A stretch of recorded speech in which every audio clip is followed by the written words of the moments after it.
Sir नमस्कार. तसेच नमस् इथे उपस्थित असलेल्या सर्वांना नमस्कार. आणि आज सर एकदम खूप छान विषय असा षोडश वर्ग हा विषय घेऊन आले आहेत. तर सर मी सर्वांच्या वतीने तुम्हाला नम्र विनंती करते की आपण आपल्या कार्यशाळेस सुरुवात करावी. थँक्यू. धन्यवाद मॅडम, धन्यवाद.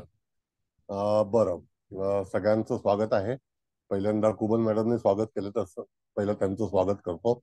नंतर आपले सगळे जे काही सभासद आहेत त्याच्यामध्ये दळवी साहेब आहेत, मुकेश भाऊ आहेत, देशमुख मॅडम आहेत, हळदणकर मॅडम आहेत, कुलकर्णी मॅडम आहेत, सर्व कुलकर्णी एकूण एक जे असतील त्या सगळ्यांचं स्वागत आहे. आणि आज आपण नवीन विषयाला सुरुवात करणार आहोत. तर तो विषय असा आहे की त्या ह्याच्यामध्ये आपण जर पाहिलं तर षोडश वर्ग हा विषय आपला आहे. तर षोडश वर्ग नेमकं काय आहे तर त्याची तुम्हाला थोडीशी कल्पना देतो. आपलं पूर्वाचार्यांनी ज्यामध्ये जसं आपण 16 संस्कार करतो आपल्या जीवनामध्ये, म्हणजे अगदी मध चाटण्यापासून ते शेवटपर्यंत जे संस्कार असतात त्याला 16 संस्कार म्हटलेले आहे. तसंच हे षडवर्ग आणि षोडश वर्ग म्हणून त्याच्यातून आपल्याला अभ्यास करायचा असतो. त्याच्यामध्ये बऱ्याच कुंडल्या ज्या आहेत त्या वेगवेगळ्या नावाने आहेत. चतुर्थांश कुंडली आहे, चतुर्विशांश आहे, सप्तमांश कुंडली आहे, नवमांश आहे, होरा आहे, द्वादशांश आहे, दशांश कुंडली आहे, नवमांश आहे. त्यानंतर लग्न कुंडलीवरूनच ह्या सगळ्या गोष्टीचा जो विचार आहे तो मांडलेला आहे. आणि लग्नामध्ये खरोखर ह्या 16 ज्या कुंडल्या आहेत त्या कशा दडलेल्या आहेत आणि त्याचं विश्लेषण कसं करावं, म्हणजे तुम्हाला इत्यादी गोष्टींकडे जर समजा आपल्याला उद्योग करायचा आहे तर उद्योगासाठी दशांश कुंडली आहेत. तर दशांश कुंडलीमधून काय काय आपल्याला प्राप्त होतं ह्या सगळ्या गोष्टीचा विचार जो आहे तो आपण करू शकतो. आणि त्याच्यातून आपला हा वर्ग जो आहे तो आता सुरू करणार आहे. तर त्या ह्याच्यामध्ये तुम्हाला मूळ पत्रिका ही अतिशय महत्वाची आहे आणि सर्व गोष्टी ज्या आहेत त्या मूळ पत्रिकेतूनच जन्माला येतात. तर तसं आपलं पूर्वाचार्यांनी तसं तयार केलंय. तर जसं अरिष्ट ज्ञानम नावाची एक कुंडली आहे, त्याला त्रिशांश कुंडली म्हणतात, द्रेष्कोण कुंडली म्हणतात, जी भ्रातासाठी बघितलं जातं. अरिष्ट म्हणजे संकट. तर जातकाला संकट कसं येईल किंवा कोणत्या तऱ्हेचं येईल याचा विचार आपल्या पूर्वाचार्यांनी व्यवस्थित केलेला आहे. मग अशाच प्रकारे अनेक गोष्टी ज्या आहेत वाहन संदर्भात आहेत. त्याच्यानंतर नवमांश कुंडली आपल्या जोडीदारा संदर्भात आहे. होरा कुंडलीमध्ये आपल्या धनप्राप्तीबद्दल विचार केलेला आहे. त्याच्यानंतर भाग्या संदर्भामध्ये काही गोष्टी आहेत. चतुर्विशांश कुंडली आहे. तर अशा अनेक कुंडल्यांचा जो काही भाग आहे तो आपल्याला आजपासून जो वर्ग आहे तो सुरू होणार आहे. आणि त्याच्यातूनच आपल्याला पूर्णपणे फलादेश कसा करावा याबद्दलची इत्यंभूत सर्व माहिती जी आहे तर तिथे तुम्हाला दिली जाईल.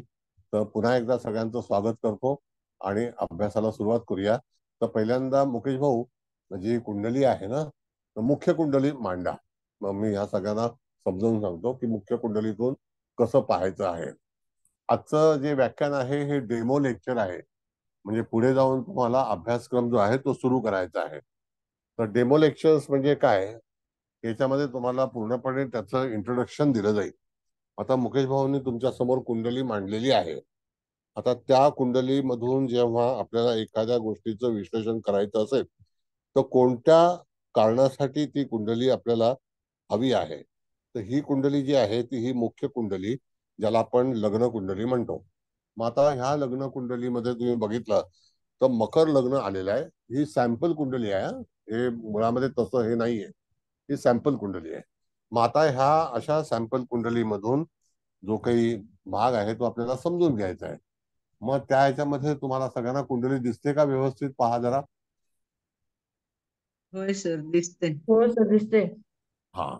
मग आता हे जे मकर लग्न आहे आणि मी आता जे मांडणार आहे तर ते जे काही आपलं डेमो लेक्चर्स मध्ये आपल्याला त्या ह्याच्यातून दशमांश कुंडलीचा विचार आता एक प्राथमिक करायचा आहे. पण बाकी सगळ्या कुंडल्या ज्या आहेत त्या कुंडल्यांचा अभ्यास जो आहे तो किती अंशाला किती कुंडली कोणती कुंडली बनते याचा पण तपशील जो आहे तो तुम्हाला, पहिलं आम्ही हाताने बनवायचो त्यावेळेला ते वेगळं होतं.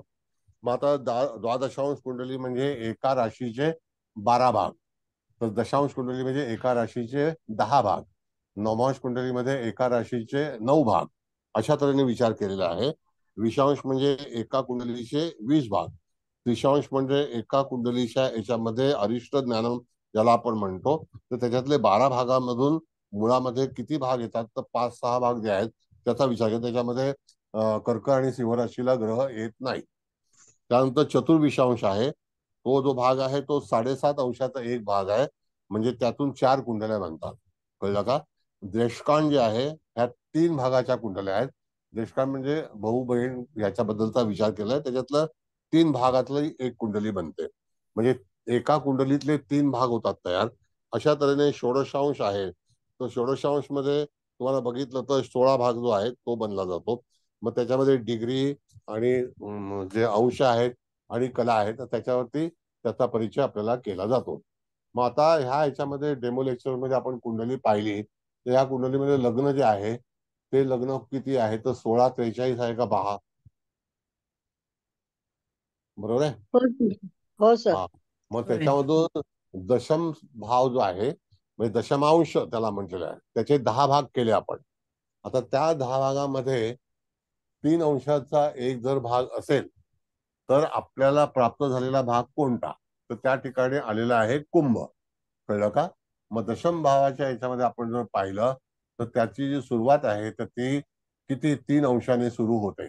मग 3 अंश, 6 अंश, 9 अंश, 12 अंश, 12 नंतर 15 अंश, 15 नंतर 18 अंश, तर हे 16-43 आहे. म्हणजे तो कितवा आला भाग, तर 5वा भाग आला. श्रवण नक्षत्राचं 3रं चरण. कळलं का? मग अशा तऱ्हेने त्या ठिकाणी आपल्याला पाहायचं आहे की लग्न मकर आहे, त्याच्यातून येणारा जो त्रिशांश आहे तो कितवा भाग आहे. कळलं का? आता अशा वेळेला तुम्हाला त्याच्यातून फलादेश करते वेळी तुम्हाला इत्यादी गोष्टी ज्या आपण स्थान परिचय करतो, तर स्थान परिचय हा जो भाग आहे हा त्याच्यामध्ये असा आहे की ज्या वेळेला एखादी गोष्ट जेव्हा आपल्याला माहिती हवी असते तर त्यावेळेला त्या ठिकाणी तुम्हाला याचा विचार करताना तो निवडता आला पाहिजे. चव्हाण मॅडम नमस्कार. जय श्री कृष्ण. जय श्री कृष्ण सर. तुमचं नाव ऍडमिन बनवायचं आहे तुम्हाला. कुठे नाव कुठे गेलं?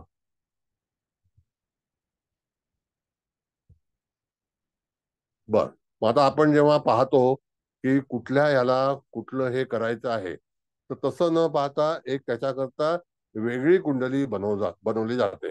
आता ती वेगळी कुंडली म्हणजे काय, की त्याच्यातून जातकाच्या याच्यामध्ये कारग्रह हा शोधायचा असतो.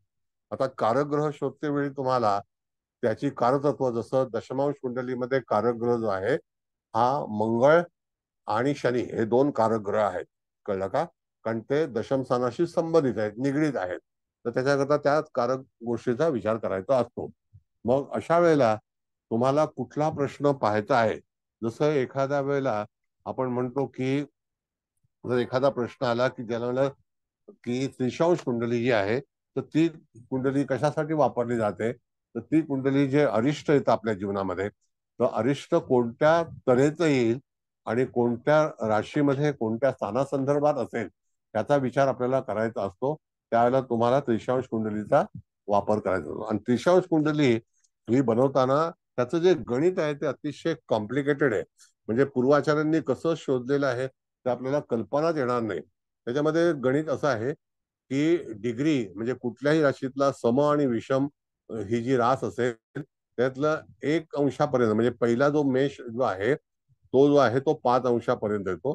मग 5 नंतर 10, 10 नंतर 18, 18 नंतर 25, 25 नंतर 30. आणि जे समराशी आहे त्याच्यामध्ये समराशीमध्ये 5 अंश, 12 अंश, 20 अंश, 25 अंश, 30 अंश अशा तऱ्हेच्या अंशामध्ये जर ग्रह प्ले करत असेल तर त्याच्यावरून त्रिशांश कुंडली बनवली जाते. देशांश कुंडली जी आहे ती देशांश कुंडली बनवताना तुम्हाला एका राशीचे 3 भाग केले पाहिजे, कारण का जी देशांश कुंडली आहे ही 10 अंशाची एक कुंडली बनते. उदाहरणार्थ आपण बघितलं तर ह्या ठिकाणी हे जे लग्न आहे हे मकर लग्न आहे. तर मकर लग्नामध्ये देशकांड जो आहे तो आरंभी देशकांड जसं बघितलं तर मकर ही पृथ्वी राशीचा देशकांड आहे. मग मकरेला मकर देशकांड पहिला, मग दुसरा त्या ठिकाणी ऋषभ आणि तिसरा कन्या, म्हणजे 3 पार्ट मध्ये. मग त्याच्यावरती भावंडांचं सुख, भावंडांचं लग्न, भावंडांचं सगळ्या इत्यंभूत माहिती जी आहे ती आपल्याला मिळते. आता मुकेश भाऊ जी दशांश कुंडली जी आहे तर ती दशांश कुंडली मांडा, मग आपण त्याच्यावरती परत फलादेश कसा करायचा हे पाहू. आता बघा, इथे ही मांडलेली कुंडली जी आहे ही मूळ दशमांश कुंडली आहे. आता दशमांश कुंडली ह्याचा अर्थ काय की ज्या वेळेला जातकाच्या जीवनामध्ये कुठला व्यवसाय किंवा कुठलं कर्म करायचं असेल, तर मी तुम्हाला मगाशी सांगितल्याप्रमाणे त्या ठिकाणी मंगळ आणि शनी हा कारक ग्रह आहे. आणि तो जर दशमात येत असेल तर उद्योग वगैरे या सगळ्या गोष्टी उत्तम होतील. आता मुळामध्ये काय झालेलं आहे की मूळ पत्रिकेमध्ये मकर लग्न आहे आणि दशांश कुंडलीमध्ये कुंभ लग्न आलेलं आहे. मूळ कुंडलीमध्ये चंद्र जो आहे तो त्या ठिकाणी आपण बघितला तर तुळेचा चंद्र आहे आणि तो चंद्र इथे दशांश कुंडलीमध्ये जाऊन बदलला जाईल. बदलला जाईल म्हणजे कुठे आला तो? वृषभेला आला. कळलं का? असा दर्शवतो आपल्याला. मग त्या ठिकाणी तुम्हाला कळलं पाहिजे की खरोखर एखाद्या कुंडलीमध्ये कुठला ग्रह हा कशा तऱ्हेने तुम्हाला येतोय. आता तुमचा जर प्रश्न असा आला की ही जी शनी आणि केतूची जी युती झालेली आहे तर मूळ कुंडलीमध्ये शनी आणि केतू युतीमध्ये आहेत का? तर नाहीत. कळलं का? केतू जो आहे तो कुठेशी आहे तर त्या ठिकाणी तो दशम स्थानामध्ये मूळचा आहे, पण शनी युक्त नाहीये. शनी जो आहे तो वृश्चिकेमध्ये आहे आणि तो लाभस्थानामध्ये मूळ कुंडलीमध्ये. पण दशांश कुंडली बनवताना शनी आणि केतू हे दोन ग्रह एकत्र आलेले आहेत. मग आता हे दोन ग्रह जेव्हा एकत्र येतील त्यावेळेला जातकाच्या जीवनामध्ये शनीचा पण फलादेश आहे आणि केतूचा पण फलादेश जो आहे तो आपल्याला करता आला पाहिजे. मग त्याच्यावरती जेव्हा आपण कुंडलीबद्दल विचार करतो त्यावेळेला तिथे कुठले कुठले प्रसंग जातकाच्या जीवनामध्ये येतील, त्याला यश मिळेल का अपयश मिळेल, या सगळ्या गोष्टी ज्या आहेत त्या फक्त व्यापार, राजकारण आणि उद्योग या संदर्भातीलच फलित जे आहे ते आपल्याला करायचं असतं. हा एक नियम आहे. मग त्या नियमाच्या अनुसरून आपण जर कुंडली वाचायला घेतली तर ती कुंडली काय सांगते तर इथे फक्त फक्त विचार जो आहे तो त्या ठिकाणी तुम्हाला व्यवसाय जो भाग आहे त्याच्याबद्दलच विचार करता आला पाहिजे आणि फलादेश द्यायला नियम आहेत ते. मग आता ह्यामध्ये आपल्याला बघितलं तर लग्न जे आहे ते कुंभ आलेलं आहे, तर त्याच्यावरती ठरवायचं की कुंभ लग्न दशमांश कुंडलीमध्ये काय विचार करतो. तर त्या ठिकाणी शनीचंच लग्न आहे. मग उद्योग जे आहेत किंवा दशम स्थानाशी संबंधित जे कर्म आहे ते कर्म कुंभ लग्नाच्या वरतीच आधारित आहे आणि तो जो ग्रह आहे तो वृश्चिक राशीमध्ये आलेला आहे. वृश्चिक रास ही जी आहे ती इंजिनिअरिंगची आहे. कळलं का? म्हणजे टेक्निकल आहे थोडक्यात. मग अशा ह्या टेक्निकलच्या याच्यामध्ये आपण जर पाहिलं तर जातकाच्या जीवनामध्ये खरोखरीच त्याला यश मिळेल का? आता तुम्ही हे समजू नका की केतू आणि शनी युती झालेली आहे म्हणून. केतू हम्म. वेगळ्या स्थानातून आलेला आहे, म्हणजे वेगळ्या राशीतून आलेला आहे आणि शनी जो आहे तो मूळचा लाभस्थानातून आलेला आहे, पण दशांश कुंडलीमध्ये त्याने दशमस्थान घेतलेलं आहे, म्हणजे स्वीकारलेलं आहे. मग अशाच याच्यावरती जातकाच्या जीवनामध्ये खरोखर काय होत असेल याचा विचार आपल्याला आता आजचं जे डेमो लेक्चर आहे त्याच्यामध्ये तुम्हाला फक्त सांगायचं आहे की खरोखर मग इत्यादी ग्रहांचा फलादेश कसा करायचा. आता शुक्र कुठल्या स्थितीमध्ये आहे तर शुक्र हा सिंह राशीच्या दशमांश मध्ये आहे. मंगळ हा कन्या राशीच्या दशमांश मध्ये आहे. त्याच्यानंतर गुरु हा तूळ राशीच्या दशमांश मध्ये पण तो भाग्यस्थानामध्ये आहे. धनस्थानामध्ये सूर्य आणि बुध हे दोन ग्रह मीन राशीमध्ये आलेले आहेत. याच्यामध्ये पण उच्च आणि नीच ह्या दोन्ही ग्रहांचा विचार केला जातो. मग आता इथे आपण जर विचार केला की शुक्र हा सप्तम स्थानामध्ये आलेला आहे तर तुझा पार्टनर हा व्यावसायिक कसा असेल. मग व्यावसायिक लाईफ मध्ये म्हणजे व्यवसाय आणि विवाह भिन्न भिन्न आहे. म्हणून त्या ठिकाणी व्यवसाय आणि जे आपल्याला म्हणतो की जोडीदार जोडीदार म्हणजे पार्टनरशिप ही कशी असेल तर तेव्हा तुम्हाला दशांश कुंडली मधून विचार करायचा असतो. आता मुकेश भाऊ पत्रिका काढा जरा तुम्ही, मग आणखी त्याच्यावरती विश्लेषण करूया. म्हणजे तुम्हाला कळलं पाहिजे की खरोखर एखाद्या राशीमध्ये कुठला ग्रह काय देणार आहे. कळलं का? बरं, आता इथपर्यंत आपण प्रवास केलेला आहे. तर तुम्हाला काही अडचणी आहेत. आता हे डेमो लेक्चर आहे. पुढच्या वेळेपासून आपण नियमित व्याख्यान जे आहे ते सुरू करणार आहोत. तरी सुद्धा आता काही समजलं आहे का समजलं नाही हे तुम्ही विचारू शकता. बोला. सर, चतुर्थ स्थानातल्या राहूची दृष्टी याच्यावर येते, दशम स्थानाच्या म्हणजे दशमावर येते. मग त्याचा काय प्रभाव राहील? नाही, आता भाग असा आहे मॅडम की ह्या याच्यामध्ये जर आपण विचार केला तर मूळ कुंडलीमधून दृष्टी पाहायची असते असा नियम आहे. अच्छा, कळलं का? याच्यात बघायची नाही. याच्यामध्ये दृष्टी नाही. मूळ कुंडलीमध्ये राहू कुठे आहे? आता आपण बघितलं तर मूळ कुंडलीमध्ये राहू सुद्धा चतुर्थात आलेला आहे, पण हो, तो कुठला आहे तर मेष राशीचा आहे. कळलं का? हो, हो. आणि मकर लग्नाला दशमामध्ये येणारी तूळ रास आहे आणि त्या ठिकाणी तूळ राशीमध्ये केतू होता, त्याला हो. दृष्टी नाहीये. आणि पहिली गोष्ट म्हणजे सांगतो तुम्हाला मॅडम की निर्यन पद्धतीमध्ये जे पारंपरिक विषय जो आहे तर त्याच्यामध्ये राहू आणि केतू यांच्या दृष्ट्या ज्या आहेत त्या आपल्यावरती लादल्या गेलेल्या आहेत. अच्छा. जर तो छायाग्रह आहे तर छायेला दृष्टी असते का? हा पहिला भाग आहे. नाही. मग हे आपल्यावरती ना जबरदस्ती लादलं गेलेलं आहे.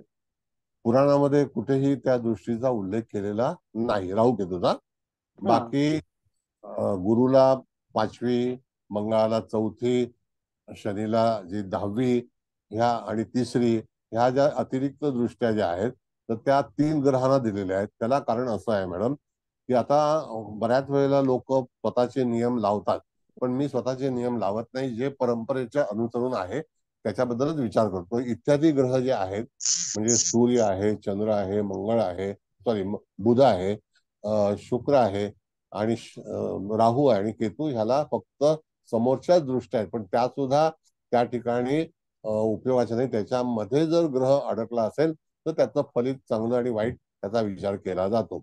पण अच्छा. मूळ पत्रिकेमध्ये जेव्हा आपण पाहतो तर सूर्याला 7वी आहे, चंद्राला 7वी दृष्टी आहे. कळलं का? हो. मंगळाला 4, 7, 8 आहे, बुधाला 7वी आहे, गुरुला 5, 7, 9 आहे आणि शुक्राला 7वी आहे, शनीला 3, 7, 10 आहे. अशा ह्या दृष्ट्या ज्या आहेत त्या पारंपरिक प्रमाणे दिलेल्या आहेत.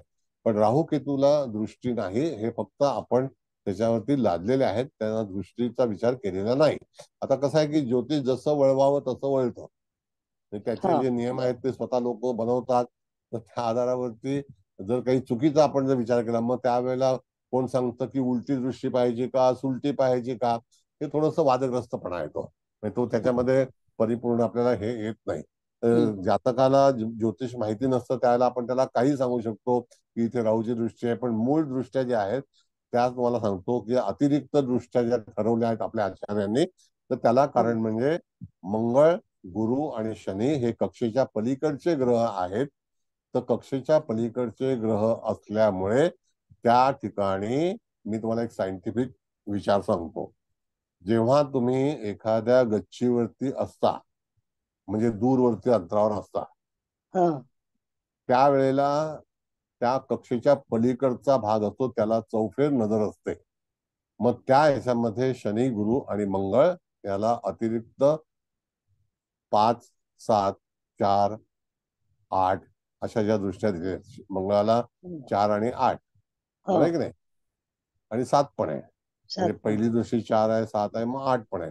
गुरुला 5, 7, 9 आहे. कळलं का? हा. आणि ते त्या ह्याच्यामध्ये त्या दृष्ट्या ज्या आहेत त्या अशा विचार केल्या आणि शनीला 3, 7, 10 म्हणजे 7वी ही हम्म. परमनंट आहे, पण 3 अतिरिक्त दृष्टी आहे. कळलं? आणि ती कक्षेच्या पलीकडचा शेवटचा ग्रह असल्यामुळे त्याला त्या ठिकाणी त्या अतिरिक्त दृष्ट्या आल्या, पण याच्यामध्ये नाही. बरं, आता विचार आपण जर केला तर मुळामध्ये पत्रिका आपण जर पाहिली तर ही दशमांश कुंडली बद्दलचा आजचा डेमो आहे.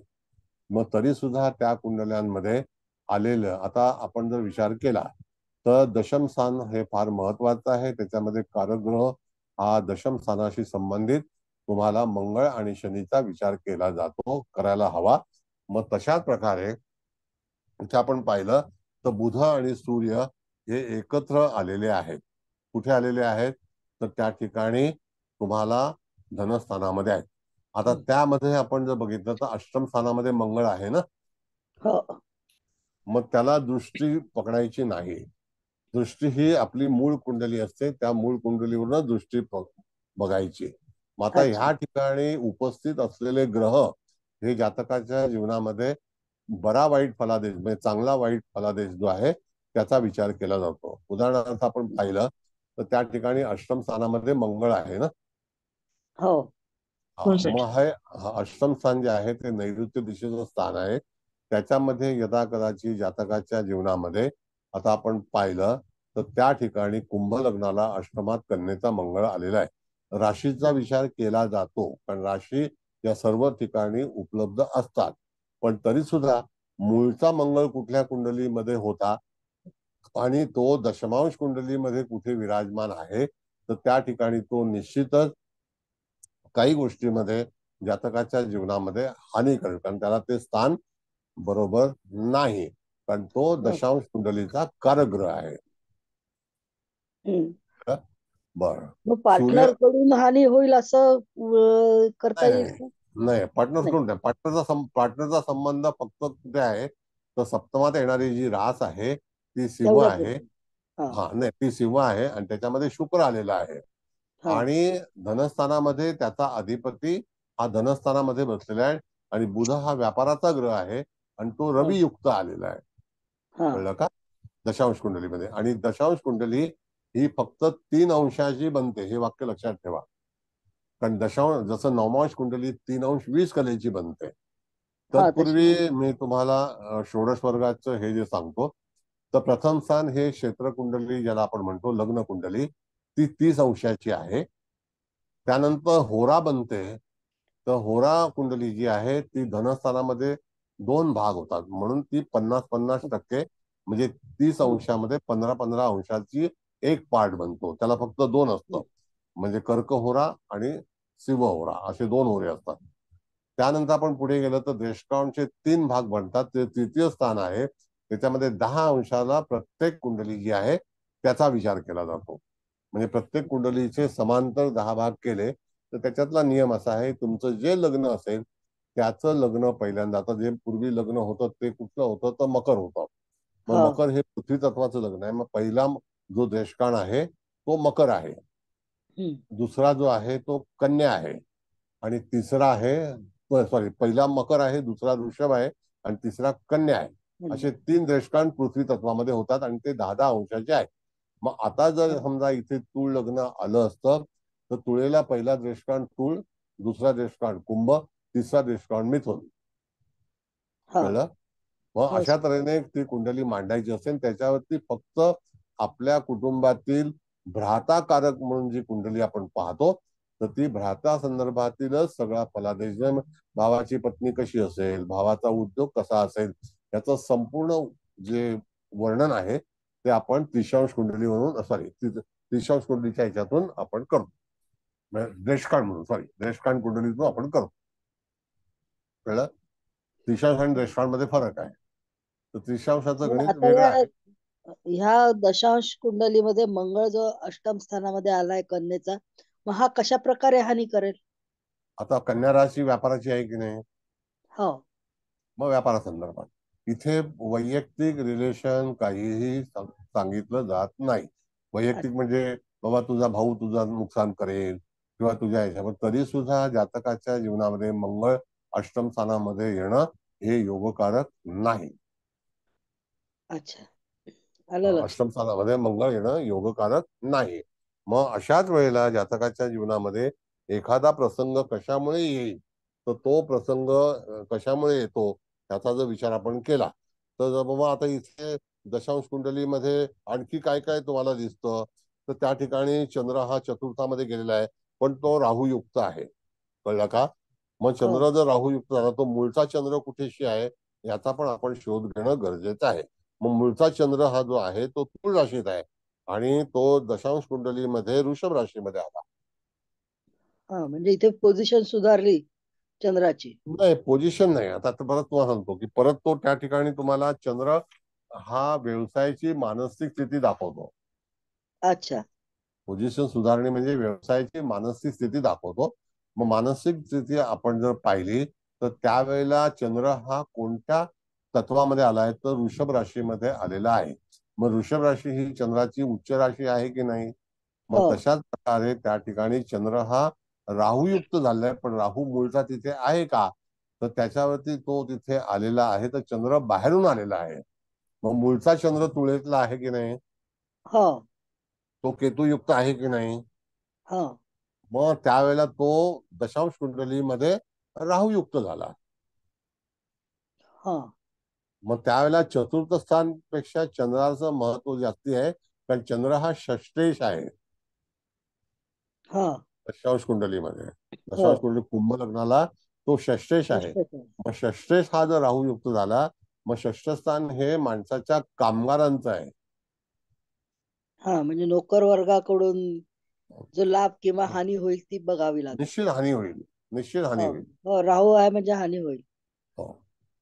मग आता त्या ठिकाणी जातकातला जर समजा तुमच्याकडे जातक आलं, तर त्यावेळेला त्याचा उद्योगाचा प्रश्न असेल आणि तुम्ही ही जर कुंडली बनवली आणि बनवल्यानंतर पूर्वी हाताने बनवायला लागायची, आता सगळं सॉफ्टवेअर तयार हो आहे, तर त्यावेळेला तुम्हाला कळेल की तुझ्याकडे नोकरांचा जो अभाव राहिलेला आहे, नोकर तुला त्रास देत आहेत, त्याला कारण काय की षष्टाधिपती हा कुंभ लग्नाला त्या ठिकाणी राहू युक्त झालेला आहे. मग आता ते जर समजा मीन लग्न आलं असतं, तर मीन लग्नामध्ये हा प्रसंग आला असता, चंद्र हा जो आहे हा पंचम स्थानामध्ये आला असता. हो. पण सर आता इथे समजा राहू नसता, चतुर्थामध्ये चंद्र आला असता, हा, मग तो चांगला असता. तो चांगला राहिला असता ना. तो चांगला असता. मग आता हो. त्या ठिकाणी हा राहुयुक्त आला समजा किंवा शनियुक्त आला, तर त्या कटकटी ज्या आहेत त्या जास्ती वाढ होते. हा शेवटी षष्ठ स्थान हे आपल्या व्यवसायाचं लेबर हाऊस आहे, हो जो आणि आपला हा जर नोकर वर्ग. मंगळयुक्त झाला असता चंद्र तर मंगळ झाला तरी सुद्धा हानिकारक झाला असता ना. मंगळ चंद्राची युती हे दोन जरी मित्र असले तरी सुद्धा मंगळ हा डॉमिनेटिंग प्लॅनेट आहे. हा का नाही ते मंगळ हा म्हणजे मंगळ चंद्राची ती काय लक्ष्मी योग वगैरे असं काहीतरी तर म्हणतात ना. ते सगळं ते जे ते आहे याच्यात नाही लावायचं ना काही. ज्यांचा चंद्र आणि मंगळाची युती आहे त्यांनी सांगावं की लक्ष्मी किती संग्रह झालेला आहे. कळलं का? मग आता समजा चंद्र चंद्र आणि राहू जो असेल तर लक्ष्मीहीन झाला. मग लक्ष्मीपती नावाची एक नाडी आहे, कळलं का? हम्म. मग तो हो लक्ष्मीहीन होईल का? नाही नाही हा, मग आता सांगा माझ्या कुंडलीमध्ये चंद्र राहूची युती आहे, मग लक्ष्मीहीन आहे का? नाही. मग आता हाच सिंपल भाग आहे. अच्छा म्हणजे ते म्हणून नियम इथे लावायचे नाही असं नाही, विचारायचं ते होतं. नियम लागतच नाही. हे काय माहितीये का की हा आता फक्त ह्याच्यामध्ये गजकेशरी योग हा सगळेच मुलायम सिंग यादव झाले का? नाही बरं, त्यांच्या आयुष्यामध्ये पण तिथे कमतरता होती की नाही पूर्वी? हो नंतर ते राजा झाले, कारण त्यांच्या लग्नी गुरु होता आणि चंद्र हा त्यांच्या लग्नी आला. हम्म. कळलं का? त्यांचं मीन लग्न, लग्नी गुरु, लग्नी चंद्र हा एक मोठा राजयोग आहे. हो मग त्याच्यामुळे ते अतिशय याच्यामधून सुद्धा 3 वेळा मुख्यमंत्री कष्टातून झाले. वर आलंय. हा, कष्ट म्हणा किंवा नशीब, नशीब हा कष्टापेक्षा नशीब. नशीब. ते लोहियावादी होते हा पण नंतर ते मुख्यमंत्री झाले ना. हा मग एखाद्या वेळेला एखाद्या व्यक्तीच्या जीवनामध्ये कलाटणी म्हणतो तो कोण घेईल? तर लग्नी अष्टला ग्रह. मग आता त्यांची दशमांश कुंडली काय असेल तर त्याच्यावरती आणखी वेगळं भाष्य आहे, हो कारण ती बरोबर राजकारणाची आहे. कुंडली. बरोबर आहे. कळलं का? हा जसं मायावती आहे, मग मूळ कुंडली जी आहे त्यांची मकर लग्नाची आहे आणि लग्नी रवी आणि चंद्राची युती आहे. हम्म. कळलं का? आणि लग्नेश जो आहे तो वृश्चिक राशीमध्ये आहे आणि सप्तमामध्ये मंगळ आहे आणि तो कर्क राशीचा आहे. मग ह्या सगळ्या गोष्टी आपल्याला सांगता आल्या पाहिजेत. द्यायला पाहिजे बरोबर आहे. Yes, it is. हे सगळं जे आहे ते आपल्याला, आणि त्यांचा चंद्र जो शनी जो आहे लग्नेश तो राहूयुक्त आहे. काय कराल तुम्ही? हा मग तेवढं त्या प्रकारे अंडरग्राऊंड काम केल्यानंतर त्या मुख्यमंत्री झाल्या ना. हो असं आहे. म्हणून मी तुम्हाला नेहमी सांगतो की छुपी रास कोणती आहे? वृश्चिक. वृश्चिक आहे. हा, मग जेव्हा ते गाणं असतं ना, तुम छुपी हो कहा, ते तसं बरोबर आहे. आहे. कळलं? बरं, खूप छान. ठीक आहे. बरं, आता हे आजचं डेमो लेक्चर आहे. आणखी इत्यादी काही तुम्हाला माहिती हवी असेल तर मी तुम्हाला स्पष्टीकरण सांगितलं की याच्यामध्ये जी वर्ग कुंडली आहे ती वर्ग कुंडली आज मुद्दाम मी दशांश कुंडली घेतली आहे. ही 3 अंशाची कुंडली बनते. आता हाताने प्रॅक्टिस करायचं असेल तर पंचांगामध्ये कोष्टक असतं आणि एवढा ताप आहे की विचारू नका, त्याला शोधावं लागतं. कळलं का? सर मग आता या दशांश कुंडलीमध्ये लग्नेश दशमात आला, हा, लग्न दशमात आला तो चांगला आहे ना. तो चांगला आहे. म्हणजे जातकाचा पण कल कुठे शनी, असेल? तो शनी असल्यामुळे याला कष्ट भरपूर करावे लागतील असं सांगता येईल ना? सांगतो. बरोबर आहे तुमचं म्हणणं. आता सांगतो तुम्हाला मी. हा जसं की जेव्हा शनी हा ग्रह आहे, हा उदाहरणार्थ शनी हा वाईट ग्रह नाहीये. हे आपल्या हा फक्त लोकांना आलेलं आहे. आता आपण जे काही पेट्रोल वापरतो आणि भारत पेट्रोलियम किंवा इंडियन पेट्रोलियम ह्या ज्या कंपन्या आहेत, ह्या बनवायला 20-20, 30-30 वर्ष लागल्या. हो आमच्याकडे मुंबईला, वडाळा, शिवडी बंदरला, जी माहुलला वगैरे भारत पेट्रोलियम आहे, पहिलं तिचं नाव बर्मा शेल होतं. हो ती बनवताना 1912 साली कंपनी बनवायला सुरुवात केली आणि ती कंपनी बनवताना 20 वर्ष लागली. आज एखादा पेट्रोलियम प्रोजेक्ट बनवताना, जसं रिलायन्स तुमच्या समोर आहे, हो रिलायन्सनी जेव्हा बनवला पेट्रोलियम जो मोठा युनिट, ते जगामध्ये सगळ्यात मोठा आहे, अरबांपेक्षाही जास्ती. हो मग अशा वेळेला त्यांना, धीरूभाईंना 20 वर्ष लागली आणि तो जगातला सगळ्यात मोठा प्रोजेक्ट आहे. हे कोणी हो करून दिलं? तर दशांश कुंडलीमध्ये शनी सारखा ग्रह हा मोठा विचार करतो. म्हणजे नियोजनबद्ध पण व्यवस्थित काम करून घेतो शनी. सगळं सगळं हळगर्जीपणा त्याच्याशिवाय कशातच.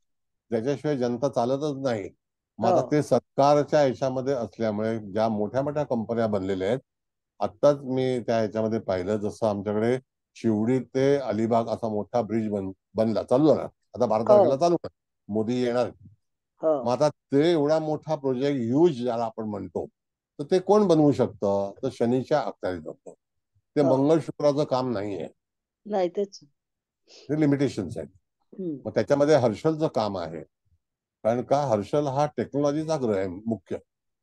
शनी हा हो अंगमेहनतीने मोठा करणारा आहे. हो आता जे लोक मुंबईत राहत असतील त्यांना सगळ्या गोष्टी माहिती असतील, कसं काय मुंबई आता किती मोठी प्रगतीशील होणार आहे. आता वाशी तुम्हाला आमच्याकडून दादरवरून साधारणतः 12 ते 14 मिनिटांमध्ये तुम्ही जाऊ शकता. एवढं फास्ट होणार आहे. हो कळलं का? मग आता हे सगळे प्रोजेक्ट आहेत, हे कोणाकडे आहेत? ते शनीकडे आहेत. शनीकडे. मग जातक आपल्याला समजा एखादी व्यक्ती आली आणि दशमांश कुंडलीमध्ये चंद्रासारखा ग्रह, बुधासारखा ग्रह दशम स्थानात आला, तर तुम्हाला त्याला सल्ला दिला पाहिजे की तुला मार्केटिंग जमेल, तुला सेवा. चंद्र हा सेवक राशीचा आहे, म्हणजे सेवक प्राणी आहे. मग सर्व्हिस प्रोव्हायडर ज्याला आपण म्हणतो, हा आता सर्व्हिस प्रोव्हायडिंग कंपन्या पण भरपूर आहेत. हो कळलं का? भरपूर सर्व्हिस आहे. आता एअर कंडिशन आपल्याकडे सर्व्हिसला येतो, ते सर्व्हिस प्रोव्हायडिंग आहे. वॉशिंग मशीन रिपेअरला येतो, सर्व्हिस प्रोव्हायडिंग आहे. हो. आणि मग सर तसं दशमामध्ये जर सिंहेचा रवी आला तर? तरी सुद्धा हरकत नाही, पण सुनेचा रवी हा ऍडमिनिस्ट्रेशनचा आहे मॅडम. हो ऍडमिनिस्ट्रेशन आहे. हा, मग प्रशासकीय आहे तो. नाही म्हणजे मग जातकाला प्रशासकीय कामामध्ये तो रवी मदत करेल असं आपण सांगू शकतो. म्हणजे जे का फायली प्रश्न वगैरे प्रश्न त्याच्या सांगतो प्रोजेक्ट सांगतो मी संदर्भात सगळ्या प्रश्नाची उत्तर देतो, तुम्ही चिंता करू नका. हा असं आहे मॅडम की त्याला मॅनेजमेंट म्हणतात. हा प्रशासन म्हणजे मॅनेजमेंट. हम्म. आज आपल्या मुंबईच्या अनेक कंपन्या दुबईमध्ये जाऊन ऍडमिनिस्ट्रेटर ह्या ज्या कंपन्या आहेत त्या सगळं चालवतात आणि ते फक्त टेलिफोनवरती करतात. तिथे काही हो त्यांची गोडाऊन नाहीये. त्यांचं बरोबर आहे. काम आहे उलाढालीचं. आणि हो प्रशासकीय किंवा किंवा ऍडमिनिस्ट्रेशन हे हम्म. त्यांच्याकडे असतं. आता अशा अनेक कंपन्या आहेत. आताची जी टेक्नॉलॉजी आहे, आणखी 2 वर्ष थांबा, त्यानंतर तर तुम्हाला घरातून बाहेर निघण्याची आवश्यकता पण लागणार नाही. कळलं? हो म्हणजे हे एवढं सगळं काम जे आहे, तर ते प्रशासकीय काम जे आहे ते सूर्याकडे आहे. चंद्राकडे हॉस्पिटल आहे, ज्याला आपण म्हणतो की हॉटेल्स अँड इंडस्ट्रीज, हा त्या चंद्राकडे आहेत. हॉस्पिटलचे. मंगळाकडे इंजिनिअरिंग आहे. बुधाकडे ट्रेडिंग आहे. गुरुकडे एज्युकेशन आहे. शुक्राकडे restaurants and tour and travel tourism आहे. शनीकडे मोठमोठे उद्योग आहेत. राहूकडे एखाद्या ठिकाणी जे काही चुकीचे कामकाज करणारे लोक असतात त्यांच्याकडे राहूच आहे. केतू हा पूर्णपणे त्यागातला आणि त्यातून त्या ह्याच्यामध्ये केतू हा मंगळापेक्षा साधारणतः 100 पटीने पॉवरफुल प्लॅनेट आहे. मग त्याचा सुद्धा तिथे तुम्हाला इलेक्ट्रॉनिक साठी उपयोग करायचा असतो. कळलं? हा डोळेकर साहेब बोला. तर माझा प्रश्न असा आहे की हे शनी मंगळ जर का दशमत आहेत दशमेश कुंडलीमध्ये, आणि जर का मूळ कुंडलीमध्ये त्याची स्थिती बरोबर नाही, तर आपण दशमांश कुंडली सूक्ष्म ह्याच्यातली बघायची का, रेफर करायची? बघायची, अवश्य अवश्य बघायची. बघा कसं असं माहितीये का, की हम्म. जेव्हा तुम्ही असं म्हणताय, आता काल आम्ही कुंडली शिकवली, ती वृषभ लग्नाची होती. लग्नी शनी मंगळ आणि शुक्र ह्याची युती होती.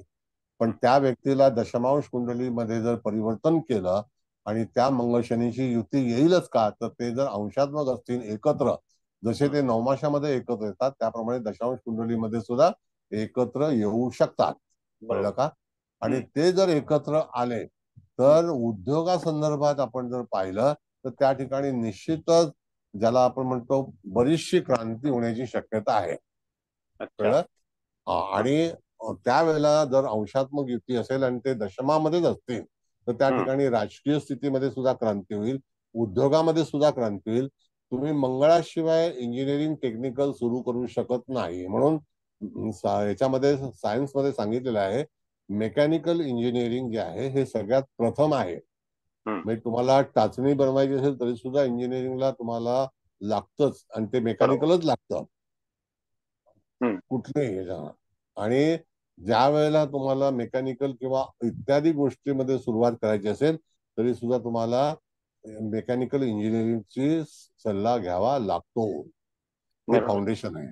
म्हणजे नाही, तुम्ही म्हणजे मला काय म्हणायचं होतं की जर आपण बऱ्याच वेळा मेन कुंडलीमध्ये जेव्हा बघतो की वक्री आहे, याची दृष्टी आहे, वाईट नक्षत्रात आहे, तर हे सगळं आपण बघायचं का दशमांश कुंडलीतले जे ग्रह आहेत ते जर का चांगले असतील तर त्याला प्राधान्य द्यायचं? सांगतो तुम्हाला, सांगतो. आता बघा, दशमांश कुंडलीमध्ये पहिलं आपण कुंभ लग्न बघितलं, ते 16 अंशाचं आहे, म्हणजे ते नक्षत्र शतधारक आहे. बरोबर आहे. बरोबर. आता मूळचा शनी हा कोणत्या स्थानामध्ये होता, तर तो धनुराशीमध्ये होता. बरोबर. मूळचा शनी धनुराशीमध्ये तो किती अंशावर होता, तेव्हा त्याचं दशांश कुंडलीमध्ये परिवर्तन झालं आणि त्याला दशम स्थान मिळालं. हे आपल्याला विचार केलं पाहिजे. आता तुमच्याकडे कुंडली असेल तर समजा शनी हा कुठल्या नक्षत्राशी संबंधित आहे, तर ते नक्षत्र त्याला दशम स्थानामध्ये पोषक आहे का? अच्छा. ओके. प्रश्नच नाही ना. हो. जसं की एखादा ग्रह तुम्ही टाळू शकत नाही, म्हणून ते भावचलित वगैरे या सगळ्या गोष्टी आहेत, त्या अनवॉन्टेड आहेत. बरोबर.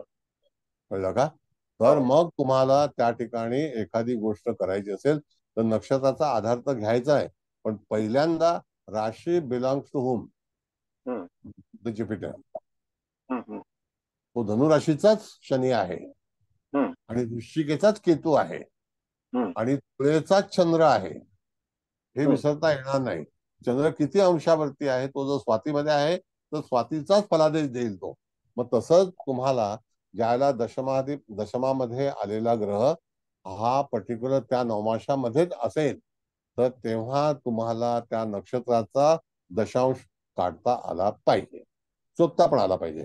आणि मूळ कुंडलीशिवाय तुम्हाला कुठलीही जी षोडश वर्गाची कुंडली आहे ती आपण बनवू शकत नाही. बरोबर. मूळ कुंडलीकडूनच प्रवास करावा लागतो किंवा प्रवास सुरू करावा लागतो. बरोबर. हा, कोण बोलतोय? बदाडे. नमस्कार सर, प्रिया बोलते मी. बोला. बडदे. बरोबर. गोचर गोचर कसं अप्लाय करायचं दशमांश कुंडलीवरती आणि ते कशा पद्धतीने वर्कआउट होतं? हा, गोचर फार महत्वाचा प्रश्न आहे मॅडम. गोचराचं अप्लिकेशन करणं अत्यंत आवश्यक आहे. ज्या वेळेला एखादी व्यक्ती आपल्याकडे येते तर त्याला कुठल्या महिन्याचं गोचर हवंय, हा एक पहिला प्रश्न आहे. दुसरा प्रश्न आहे की वर्तमान गोचर त्याच्याशी कसं चाललेलं आहे. आता वर्तमान गोचर मध्ये शनी, राहू, केतू हे ग्रह दीर्घकाळाने आपला जो दशांश आहे तो बदलतात. उदाहरणार्थ, आता त्या ठिकाणी साधारणतः 180 दिवसानंतर राहूचा दशमांश बदलतो. शनीचा दशमांश बदलताना त्या ठिकाणी 90 दिवस लागतात. कळलं का? राहूचे 60 दिवस लागतात. Got it? हो सर. हा, मग आता त्यावेळेला तुम्हाला त्या ठिकाणी ग्रह बदल होणार आहेत का? म्हणजे एखाद्या व्यक्तीच्या कुंडलीमध्ये शुभ कार्याला सुरुवात कधी होईल, तर त्यावेळेला तुम्हाला त्याचे जे गोचर आहे ते फ्युचर मध्ये माहिती असणं गरजेचं आहे. हो सर. कळलं? मग आता जर समजा त्या ठिकाणी आपण विचार केला 110 दिवस शनी जर नवमाशामध्ये राहतो तर दशांशामध्ये तो फक्त 90 दिवस वास्तव्य करतो. आणि जर जातक तुमच्याकडे 45व्या दिवशी आलाय तर तुम्ही त्याला सांगू शकता 1.5 महिन्यानंतर तुमच्या परिस्थितीमध्ये कायापालट होईल. Got it? That is called the real prediction of हो होरोस्कोप. सर. फलादेश करण्याचे बरेचसे प्रयत्न आहेत. जसं समजा चंद्र आला तर चंद्राच्या याच्यामध्ये बघितलं आपण तर साधारणतः 4.5 तासानंतर परिवर्तन होण्याची शक्यता आहे. पण तो अतिशय फास्ट प्लॅनेट आहे, त्याच्यामुळे तो बदल स्वीकारला जात नाही. मुख्य बदल जे आहेत ते एखादा ट्रान्झिट मधून येणाऱ्या दशमामध्ये ग्रह गुरुसारखा ग्रह जो आहे तो 45 दिवसांनी आला तर 45 दिवसाचं फलित जे आहे ते तुम्हाला वेटिंग मध्ये सांगावं लागेल. आवाज बंद करणे बाबा. मॅडम तुमचं देशपांडे मॅडम मगाचपासून तुम्ही माईक तुमचा ओपन करताय. ऑल गीतांजली म्यूट करा. ऑल म्यूट करा. ऑल तुमचा म्यूट त्रास कर. देणारा ऑल म्यूट करा. ज्याला पाहिजे तेव्हा उघडा. तुम्हाला विचारायचं सर तुम्ही सर अनम्यूट व्हा. देशपांडे मॅडम तुम्हाला काही प्रश्न विचारायचे असेल तरच माईक ऑन करा. उगाच डिस्टर्ब करण्यासाठी करू नका. बोला. ज्यांनी प्रश्न विचारला त्यांनी माईक ऑन करावा.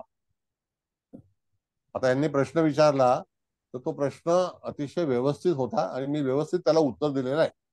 काय वाटतं हो सर. उत्तरामध्ये काही चूक झाली का? खूप छान समजलं सर. खूप छान सांगितलं. फक्त आपल्याला एक गोचरी सहित कुंडली सांगा ना, केव्हा जेव्हा होईल तेव्हा लेक्चर जेव्हा पुढचं. क्लास चालू होईल तेव्हा मी सांगणार ना गोचरीचा. हो परत मी सर. सांगतो मॅडम की जेव्हा भिन्न भिन्न कुंडल्या ज्या आहेत तर त्याच्यामध्ये जसं की अरिष्ट ज्ञानम आपण ज्याला विचार केला तर ती त्रिशांश कुंडली आहे. तर दुःख केव्हा येणार आहे हे तुम्ही आगाऊ हे करू शकता. त्याची जी काही पल्ले आहेत ते मगाशी मी तुम्हाला सांगितलं होतं की 5, 10, 18, 25, 25 आणि 5, 30 अशा त्यांची स्टेप्स आहेत. मग त्या समराशी आहेत का विषम राशी आहेत त्याच्यावरती ग्रहची मोमेंट ज्याला आपण मोमेंट म्हणतो ती शुभ राशीतून आहे म्हणजे विभाजन राशी आहे, अविभाज्य राशी आहे, समराशी आहे का विषम राशी आहे त्याच्यावरती तुम्हाला कॅल्क्युलेट करून ती राशांतर करणार आहे का. मुळामध्ये जेव्हा एखादा ग्रह अरिष्ट ज्ञानमला सुद्धा अरिष्ट म्हणजे संकट काय समजलंय आणि संकट कोणत्या तऱ्हेची आणि कधी जातील. आता उदाहरण असं आपण विचार केला की जर समजा एखादा 5 अंशाला ग्रह प्ले करतोय तर त्यावेळेला तुम्हाला शनीसारखा ग्रह 5 अंश जायला त्या ठिकाणी बराच अवधी घेईल. 150 दिवस घेईल. मग 150 दिवस यू हॅव टू सफर. कळलं का?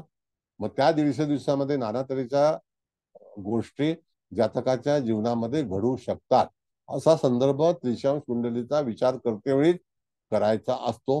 तेव्हा भलते सलते नियम जे आहेत ते लागू पडत नाही. प्रॅक्टिकल नियम पाहिजेत. आता चतुर्थांश कुंडलीमध्ये बघितलं तर एका राशीचे 4 भाग होतात. मग त्या 4 भागामध्ये एक कुंडली बनवताना 15 अंशाचा विचार केलेला 7.5 अंशाचा विचार केलेला आहे. मग 7.5 अंश ग्रहाचे प्ले कसा असेल तर 7.5 अंशाचा जो प्ले आहे ट्रान्झिट मध्ये तो आपण बघितला तर शनीचा जो आहे तो 7.5 महिन्याचा आहे. Got it? आणि आफ्टर दॅट 7.5 हो मंथ सर. तो ट्रान्झिट मध्ये जाणार आहे. मग तो तिथे चतुर्थांश कुंडलीमध्ये शनीसारखा ग्रह येऊच नये. पहिला भाग असा आहे. चतुर्थांश कुंडलीचा कारग्रह जो आहे तो चंद्र आणि गुरु आहे आणि कारग्रह हा महत्वाचा आहे. मग गुरुला त्या ठिकाणी साधारणतः 110 दिवस 115 दिवस लागतील. ते गती आहे गोचरीची ती सूर्यावरती अवलंबून आहे. कळलं का? जोगळेकर साहेब विचार. तर ह्या दशांश कुंडलीचा संदर्भ आपण नोकरी आणि व्यवसाय याच्यासाठी सुद्धा म्हणजे काय हे बघू शकतो का फक्त बिझनेस हो करता? नाही बघू शकतो. पहिली गोष्ट म्हणजे दशांश कुंडली ही राजकारण आणि व्यवसाय या संदर्भात आहे.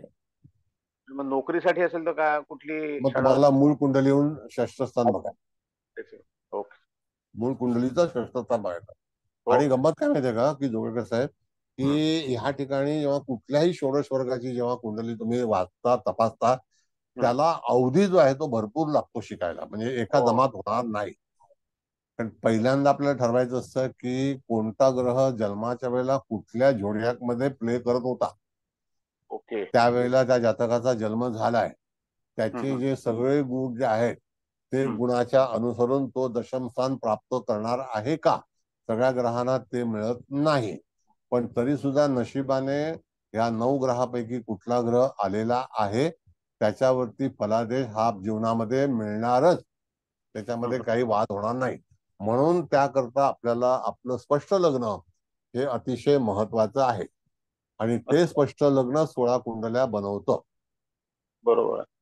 आणि त्याचा टॉलरन्स जो आहे तो त्रिशांश कुंडलीमध्ये, चतुर्विशांश कुंडली, चतुर्थांश कुंडली, सप्तमांश कुंडली, तर एकेका कुंडलीचे 7 भाग, म्हणजे एका राशीचे 7 भाग.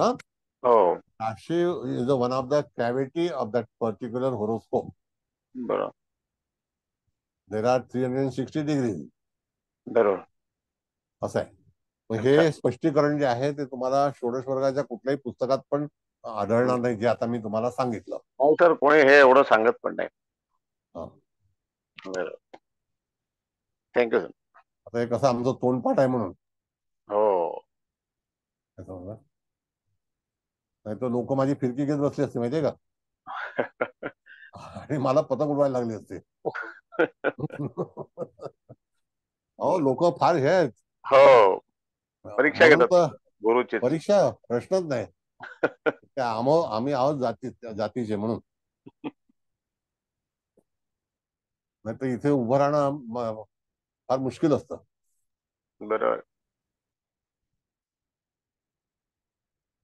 मग कुठलाही सब्जेक्ट जो आहे तो परिपक्व असावा, हे माझं मत आहे. हरकत नाही. Anyway, this thing happen in life, is okay. बरोबर. Okay sir, thank you. आणखी कोणाला काही क्युरिओसिटी? सर, आपण हे जे ग्रह या ठिकाणी इतके दिवस राहील, दशमांश कुंडलीमध्ये तितके दिवस राहील, याचा असा चार्ट मिळतो का? जसं आपल्याला दशमांश नाही, कुंडली रेडीमेड बिलकुल मिळाली. नाही. बिलकुल नाही. दशमांश कुंडली मिळते, पण त्याचा गोचर चार्ट तुम्हाला स्वतः हा, डोक्यात ठेवायला गोचर. लागतो. अच्छा, गोचर चार्ट मिळत नाही. हम्म. ओके. एखादा ग्रह कधी त्या ठिकाणी प्रवेश करणार आहे हा. ह्याचा चार्ट अवेलेबल नाही. तो तुम्हाला फाइंड आउट करावा लागेल, किंवा तुमच्यापाशी कॅल्क्युलेशन पाहिजे. आता ते कॅल्क्युलेशन कसं आहे मॅडम माहिती आहे का, की प्रत्येक वेळेला, जसं उदाहरणार्थ आमची नवमासची जी कॅरेक्टर्स आहेत ती सगळी पाठ आहेत, ट्रान्झेक्ट. हा. मग कुठलाही नवमास विचारला फटकन मी सांगतो की हे हा नवमासामध्ये हा आरंभ आहे, हा एक्झिट आहे, हा. डिपार्चर आहे, किंवा अंत आहे. पण त्याच्यामध्ये दशांश मध्ये पण करू शकता, त्रिशांश मध्ये पण करू शकता, पण त्रिशांशचा जो चार्ट आहे तो तुमच्या लक्षात पाहिजे. आणि रेस्कॉन्ट पण करू शकता, चतुर्थांश पण करू शकता. म्हणजे एका लग्न कुंडलीमध्ये, परत सांगतो मी, लग्न कुंडलीमध्ये 12 भाव असतात. त्या 12 भावातून तुम्हाला डिव्हिजन करावं लागतं. आता षष्ठांश कुंडली जी आहे, तर षष्ठांश कुंडली म्हणजे काय की एका राशीचे 60 भाग, आणि तो 30 कलेचा एक पार्ट असतो. 30 कलेचा एक पार्ट आहे. आता 30 कला जायला एखाद्या ग्रहाला किती वेळ लागेल, तर शनीला 15 दिवस लागतात, राहूला 10 दिवस लागतात. हे कॅल्क्युलेशन करता आलं पाहिजे ना सर. हे करता आलं पाहिजे. आता बोलता बोलता मी सांगतो की याला एवढे दिवस लागतील, हे लक्षात तुम्ही ठेवायचं. सांगू आता शकता, माझ्या आमचं काय, आम्ही तर म्हणजे अगदीच आहे ना, तुम्ही कच्चा लिंबू. तुम्ही नोट डाऊन, माझ्याकडे काही नोट्स वगैरे नाहीये. षोडश वर्गाचं एकही पुस्तक बाजारामध्ये उपलब्ध नाही, फक्त पंचांगामध्ये ते तक्ता दिलेला असतो, पुस्तक उपलब्ध नाहीये. तेच म्हणजे इतके दिवस हा राहील हे ठामपणे सांगता नाही येत ना आम्हा लोकांना. नाही, पण त्याचं गणित आता काय माहितीये का, आपल्या चव्हाण मॅडम गणित शिकवतात, तर हा. त्यांच्याकडे क्लास केला तर तुम्ही त्यांना विचारू शकता, बाबा कुठला ग्रह किती दिवस वास्तव्य करणार आहे. तेच त्यांच्याकडनं शिकून घ्यावं लागेल. हा. मग आता त्या ठिकाणी बाबा गुरु 14 दिवस राहतो एका अंशाला, मग तो एका अंशाची कुंडली आहे का षष्ठांशाची कुंडली आहे, तर तो 7 दिवस राहील. हा. किंवा तो समजा अतिचारी असेल तर 4.5 दिवस राहील, 4 दिवस आणि काही तास. तो जर वक्री असेल तर आलेला ग्रह परत मागे जाईल. हा. रेट्रोग्रेड. हम्म. मग आलेला ग्रह सुद्धा मागे जातोय, म्हणजे तो किती वेळ मागे जाईल. आता कधी कधी 10 षष्ठांश मागे जाणारा ग्रह आहे. 10 षष्ठांश म्हणजे त्या ठिकाणी तुम्हाला 5 अंश मागे जातो. इज व्हेरी इझी, त्यात काही कठीण नाही आहे. कळलं? शनी हा 12 अंश मागे जातो, म्हणजे 24 षष्ठांश. हे तर काहीच नाही जमणार सर आम्हाला, म्हणजे तुम्ही सांगताय पण आम्हाला हे जमणं कठीण वाटतं सगळं. कसं नाही, करायचं? कठीण नाही आहे, हे शिकणं गरजेचं आहे मॅडम. हो तेच गणित, हे म्हणजे ते आम्हाला आताच्या क्षणाला तर हे सगळं गणित असं कठीण वाटतंय. नाही, कठीण नाही आहे असं वाटतं तुम्हाला. अहो काय सांगू तुम्हाला मी, की लोक फॉरेनच्या कुंडल्या शिकवायचे आमच्या वर्गामध्ये. आम्ही पटकन सांगायचो की आता इथे हे लग्न येईल. कळलं? तुम्हाला खगोल माहिती असणं गरजेचं आहे. हा. कळलं का? आता एक नाही साधी आता गोष्ट चव्हाण तुम्हाला मॅडम कडनं ते डिटेल शिकूनच घ्यावं लागेल, त्याच्याशिवाय त्या नाही जमणार. घेतील ना, त्या चालू करतील. हो. हा. आता जसं की उदाहरण एक तुम्हाला सांगतो मॅडम, की आपल्याकडे 24 तासाचा दिवस आहे की नाही, हा. बरोबर आहे. आता हम्म. 24 तास कसे झाले याचं उत्तर काय, तर पृथ्वीचं डिवायडेड किंवा डिव्हिजन हे 24 भागामध्ये केलं गेलं. हम्म. आणि पृथ्वी फिरते सूर्याभोवती हे निश्चित झालेलं आहे. हो. त्याच्यावरती घड्याळ बनलेलं आहे. हो. मग त्यावरती समजा तुम्ही जपानला गेलात तर 4 तास अगोदर जीएमटी पेक्षा आहे. म्हणजे आपलं 5:30 मायनस आपण आहोत, तर हो. जपान 9:30 मायनस आहे. बरोबर आहे. आपण बिफोर टाइम, ते लोक 9 तास अगोदर आहेत हो. लंडन पेक्षा. ग्रीनविच टाइम हम्म. 9 तास, 9.5 तास अगोदर आहेत. फिलिपाईन्स 8.5 तास अगोदर आहे. मग फिलिपाईन्स आणि टोकियोमध्ये एअरलाईन्सचं रनिंग जे आहे ते 1.5 तासाचं आहे. त्याला तो हम्म. कालावधी लागतो. आता हे सगळं मॅथमॅटिक्स आहे. आता मॅथमॅटिक्स शिवाय तुम्हाला पुढचं हे जग गाठता येणार नाही ना, हो. असं आहे. मग त्याच्यामध्ये डावा हात उजवा हात गेला तर खाली ऑस्ट्रेलिया आहे उजव्या हाताला, डाव्या हाताला रशिया आहे. मग कुठे कुठे जाणार तुम्ही?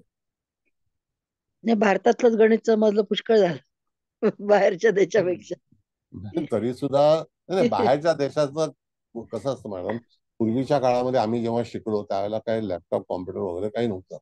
त्यावेळेला एफएमएरीज होत्या, आणि त्या एफएमएरीज पण ज्यांनी बनवल्या त्या अतिशय कष्ट करून बनवल्या. हो सर, खूप कठीण आहे ते बनवणं. कठीण आहे. आणि ते बनवलं की नाही त्यांनी, जसं तुम्ही हो. एफएमएरीज ज्या कृष्णमूर्तींच्या वाचत, त्यांनी तर अतोनात कष्ट केले. हो. मला वाटतं की ज्योतिष शोधण्यासाठी स्वतःच तत्व तयार करण्यासाठी कृष्णमूर्तींसारखा लेखक नाहीये, पण हो. त्याचं अप्लिकेशन आपण करत नाही. त्यांनी प्रचंड कष्ट घेतलं, प्रचंड हो. म्हणजे अतिप्रचंड. ही गोष्ट खरी आहे सर. भरपूर खर्च आहे. बघा, जी सत्य आहे ना ती मानलंच पाहिजे. मग खोटं मी सांगून काय करणार आहे मला? नाही, नाही. त्यांनी जे केलेलं आहे ना, तर ते सर्वसाधारण माणसाचं काम नाही आहे, आणि आता तर नाहीच आहे. नाही, नाही. जी एन राव होते तमिळनाडूचे, त्यांनी सुद्धा भरपूर काम केलेलं आहे. ज्योतिषवरती संशोधन करणारे लोक, गणिती आणि फलादेश याचा विचार चांगला केलेला आहे लोकांनी. RG राव, कळलं का? असं. बरं, आणखी काय तुम्हाला विचारायचं आहे? हो सर, एक विचारू का मी? हा, बोला. सर तुम्ही आता सांगितलं की शनी स्ट्रॉंग लागतो कन्स्ट्रक्शनला, तर एकदम तुम्ही परफेक्ट सांगितलं. माझ्या मिस्टरांच्या 6व्या स्थानात राहू आणि शनी आहे, आणि आता जो आपला कोस्टल रोड आहे ना मुंबईचा, तर तिथले ते हेड आहेत सर. बरोबर. हॅलो, हा, बोला बोला. ते कन्स्ट्रक्शन इंचार्ज आहे, म्हणजे हा. त्यांचं डेप्युटेशन, ते दुबईवरून आलेले आहे, त्यांचं deputation only for to build a road, बरोबर. ब्रिज, त्यासाठीच करण्यात आलं. कन्स्ट्रक्शन Strong आहे. कन्स्ट्रक्शन मध्ये आहेत, ते कन्स्ट्रक्शन मध्ये आहेत. हो, त्यांचं शनी हा, ते इन्फ्रास्ट्रक्चरचं जे काम आहे ना, आता मी तुम्हाला सांगितलं मॅडम की ज्या ज्या मोठ्या मोठ्या कंपन्या आहेत, तर तुम्हाला सांग, LNT ला. हा, मग त्या ठिकाणी त्यांचं ह्यूज काम जे असतं ते शनीकडे येतं, राहूकडे येतं. हो, बरोबर आहे. कळलं का? मग असे आपल्याकडे ओरिसामध्ये राऊरकेला वगैरे ठिकाणी जे मोठे मोठे स्टील प्लांट आहेत, तुम्ही बिलीव्ह करणार नाही की त्याच्याकडे एक एक प्लॅटफॉर्म बघितलं ना तुम्हाला तर 4-4, 5-5 किलोमीटरचा एक प्लॅटफॉर्म आहे रेल्वेचा. बरोबर आहे सर. मग ते इन्फ्रास्ट्रक्चर हे कोणाकडे आहे? साध्या ग्राहकाकडे ते काम नाही आहे, शनीकडे आहे. शनीकडे आणि राहूकडे. शनी त्रास पण देतो ना सर, खूप स्ट्रगलिंग असतं, खूप खूप हेवी वर्क असते या लोकांना. मग ते उन्हामध्ये उभं राहायला लागतं, हाताखाली 100 लोक असतात, त्यांना मॅनेजमेंट करावं लागतं, सगळ्या गोष्टी आहेत. कोस्टल रोडचं आणि राहू पण आहे सर सोबतीला. हो. तुम्ही दशमांश कुंडली पाहिली आहे का? दशमांश नाही सर, मी आता शिकते. ठीक आहे, चला. सर आणि मला विचारायचं होतं, माझ्या दशमात मेषेचा राहू आहे. नाही, आता वैयक्तिक प्रश्न विचारू नका. काय माहितीये का, आपल्याला पहिला शिका आणि मग तुमची कुंडली तुम्ही स्वतः पहा. कारण का की आता इथे मी तुमची कुंडली सांगत बसलो तर मग मला व्याख्यान द्यायला वेळ मिळणार नाही ना. मला एकच विचारायचं होतं, तर हा पॉलिटिकल साठी चांगला असतो का दशमातला राहू? दशम स्थानामध्ये मेषेचा राहू जो आहे तो जातकाच्या ह्याच्यामध्ये पहिल्यांदा लक्ष घ्या की मेष राशीमध्ये राहू हा जास्तीत जास्त माणसाच्या जीवनामध्ये जमिनीसाठी हानिकारक ठरलेला आहे. जमीन जुमला तसा विरोध भरपूर करायला लागतात, करतात लोक, आणि त्याच्यावरती माणसाला मात करण्यामध्येच भरपूर वेळ जातो. पॉलिटिकली राहू जो आहे त्याला विरोधक पण भरपूर असतात. म्हणून दशमांश कुंडली पहा आणि तिथे राहू बदललेला आहे का तो पहा आणि मग पुढे जा. दशांश कुंडली तुम्हाला तुमच्या लॅपटॉपमध्ये किंवा मोबाईलमध्ये उपलब्ध आहे. त्याला षोडश वर्ग म्हणतात. कळलं? कृपया वैयक्तिक कोणी कुंडली बद्दल विचारा, पण वैयक्तिक कुंडली बद्दल विचारू नका. बर, नेक्स्ट आणखी कोण? सर मग ते दशमांश कुंडलीमध्ये रिकामी जर का म्हणजे जे काही ग्रह कुठचाच ग्रह नसेल तर त्याला आपण म्हणजे आता कन्या राशी आहे समजा, तर त्याला आपण ट्रेडिंग साठी सांगायचं का बिझनेस करू नको म्हणून सांगायचं? नाही, आता कुठलीही कुंडलीमध्ये दरवेळेला ग्रह येईल अशी शाश्वती नाही, हे तर नक्की झालं. आता ग्रह कसा तयार होतो ह्याच्याबद्दल मी तुम्हाला भूमिका सांगतो. आपण जी भूमिका बघितली तर त्या ठिकाणी प्रत्येक स्लॉट मध्ये म्हणजे प्रत्येक राशीमध्ये दशांश हा निर्माण होतो. उदाहरणार्थ ही जी कुंडली लावली त्याच्यामध्ये सुद्धा लग्न जे आहे ते मकर आहे आणि रास तूळ आहे, बरोबर आहे की नाही? मग त्या तूळ राशीमध्ये लग्न जे मकर होतं त्याला कुंभ दशांश आलेला आहे, आणि कुंभ जेव्हा दशांश येतो त्यावेळेला वृश्चिक हा दशांश दशमामध्ये येतो. वृश्चिक दशांश मंगळा तिथे दशमामध्ये येतो. मग त्या दशांश कुंडलीमध्ये 2 ग्रह आलेले आहेत, केतू आणि शनी. शनी आलाय कुठून? तर शनी मूळचा आलेला आहे धनु राशीतून. बरोबर. मग प्रत्येक राशीमध्ये दशांश कुंडली म्हणजे प्रत्येक राशीच्या याच्यामध्ये आपण त्याचे 10 भाग करायचे असतात. कारण का की प्रत्येक रास ही 30 अंशाची आहे, डिवायडेड बाय 3. म्हणजे एक स्लॉट जो आहे तो किती आला? 10 भागिले 3 केले तर 30. 30 भागिले 10 3 आहे की नाही? मग 3 अंशाच्या सर्कलमध्ये जर एखादा ग्रह प्ले करत असेल तर त्यावेळेला त्याची निवड दशांश म्हणून केली जाते. बरोबर. मी षोडश वर्गामध्ये 16 कुंडल्या जरी बनवल्या तरी सुद्धा नवमांश पण आपण एवढे शिकलो. मी वारंवार सांगायचो की हा जो ग्रह आहे हा पर्टिक्युलर राशीमध्ये त्याचा 9वा भाग आहे, बरोबर, म्हणून त्याला नवमांश म्हटलेलं आहे. आणि ते नवम स्थानाशी रिलेटेड आहे म्हणून त्याचे 9 भाग झाले, म्हणून त्याचं नाव नवमांश पडलं. बरोबर, कळलं का? पंचमांश कुंडलीला 5 भाग केले तर पंचम स्थानाशी संबंध झाला. एकादशमला 11 भाग केले तर मग त्याचं ते गणित आहे की कितव्या अंशाला एखादा भाग तयार होतो. कळलं का? मग तशा प्रकारे तुम्ही जो म्हणताय तर त्या ठिकाणी एखादी रास कदाचित त्याच्यामध्ये ग्रह येऊ शकणार नाही, हा सुद्धा मुद्दा आहे. मग त्यावेळेला मनुष्य व्यवसाय करू शकणार नाही असा भाग नाही. मग अशा वेळेला तुम्हाला असं पाहिलं पाहिजे की मूळ कुंडलीमध्ये जर समजा आपण बघितलं तर कर्क लग्न आहे, दशमामध्ये मेष राशी येते आणि दशम स्थानामध्ये जो दशमांश आलेला आहे तो कदाचित कन्या असू शकतो. कळलं? मग आता तो जर कन्या असेल तर त्या ठिकाणी तुम्ही व्यापार करू शकता पण व्यापाराचा अधिपती हा बुध बुध. हा कुठल्या दशमांश मध्ये आहे. अच्छा. जसं आपण नवमांशामध्ये बोलतो की कुठल्या नवमांशामध्ये आहे, हो. तसा इथे बघायचं आपल्याला की दशांश मध्ये कुठे आहे. कुंभ नवमांशात आहे समजा. हा, मग कुंभ नवमांश आला तर इंजिनिअरिंग किंवा तत्सम गोष्टी ह्या आल्या. ओके. पण त्याने ट्रेड म्हणजे आता बुध आहे त्यामुळे ट्रेडिंग मध्ये जास्त मग इंटरेस्ट. ट्रेडिंग जरी केलं, आता तुमच्याकडे असणारी हार्डवेअरची दुकानं बरोबर आहे की नाही. हो. मग हार्डवेअरच्या दुकानामध्ये काय चालतं, नटबोल्ट आणि वायर आणि अमुक तमुक या सगळ्या गोष्टी चालतात ना. बरोबर. मी तुम्हाला एक गोष्ट सांगतो. तुम्हाला रत्ना हॉटेल माहिती आहे ना गोरेगावचं, हो. तुमच्या घराजवळच आहे ना. जवळ आहे जवळ आहे. हा. त्याच्या समोर एक सिटी मॉल होता माहिती आहे तुम्हाला. हो आहे. आहे ना. आहे. त्याच्यामध्ये माझं दुकान होतं.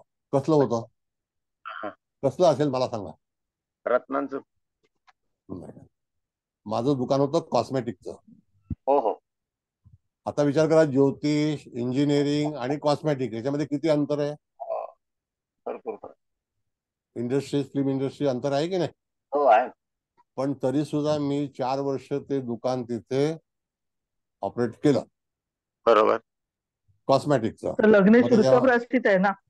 सांगतो कुठले कुठले धंदे नाही केलेत. मग आता अशा वेळेला कॉस्मेटिक मध्ये लोक मला हसायचे की पावडर, लिपस्टिक, हे ते काय विकता तुम्ही. म्हटलं मला ज्याच्यात पैसे मिळतात ते मी काम करतो. आता तुम्ही बिलीव्ह करणार नाही सर की ते दुकान मी 1989 साली घेतलं. किती, तो मॉल 1989 साली बांधला. मी 94 ला तो विकून टाकला. अच्छा. आज जर तिथे असतो तर मी ज्योतिष कार्यालय उघडलं असतं, कारण आज माझा पेशा ज्योतिष आहे. बरोबर आहे. त्यावेळेला कॉस्मेटिकचा पेशा होता. बरोबर आहे. मग आता त्यावेळेला बोला बोला. नाही मी म्हटलं काय की आता कुंभ जर आहे आणि बुध तिथे असेल तर तो शनी म्हणजे इंजिनिअरिंग झालं आणि बुध म्हणजे ट्रेडिंग झालं, तर त्या संबंधी हा असं आहे, कुठल्याही धंद्यामध्ये लॉस नाहीये. लॉस हा आपण तयार करतो. कसा करतो तयार, आपलं दुर्लक्ष असेल तर लॉस होतो. पण एखादी व्यक्ती व्यवसायामध्ये पॉझिटिव्ह आहे का नाही. मी तुम्हाला एक आजचं उदाहरण सांगतो. आजच आमच्याकडे नेसलेचे शेअर आहेत. नेसलेने एका शेअरला 10 शेअर बक्षीस दिले. किती, 10 दिले. आणि त्यांनी पॉलिसी काय केली की 10 रुपयाची फेस व्हॅल्यू होती, तिथे 1 रुपयाची फेस व्हॅल्यू वाटली. हे झालं 15 दिवस झाले. आता त्यावेळेला 23,000 रुपये भाव होता. आज तो 30,000 जाईल. आज 26,000 आहे. 26,600 भाव आहे. म्हणजे 2,666 रुपये भाव आहे आजचा. मग आता अशा वेळेला ज्यांनी नेसले घेतलाय त्यांच्याकडे आज कोट्याधी रुपये.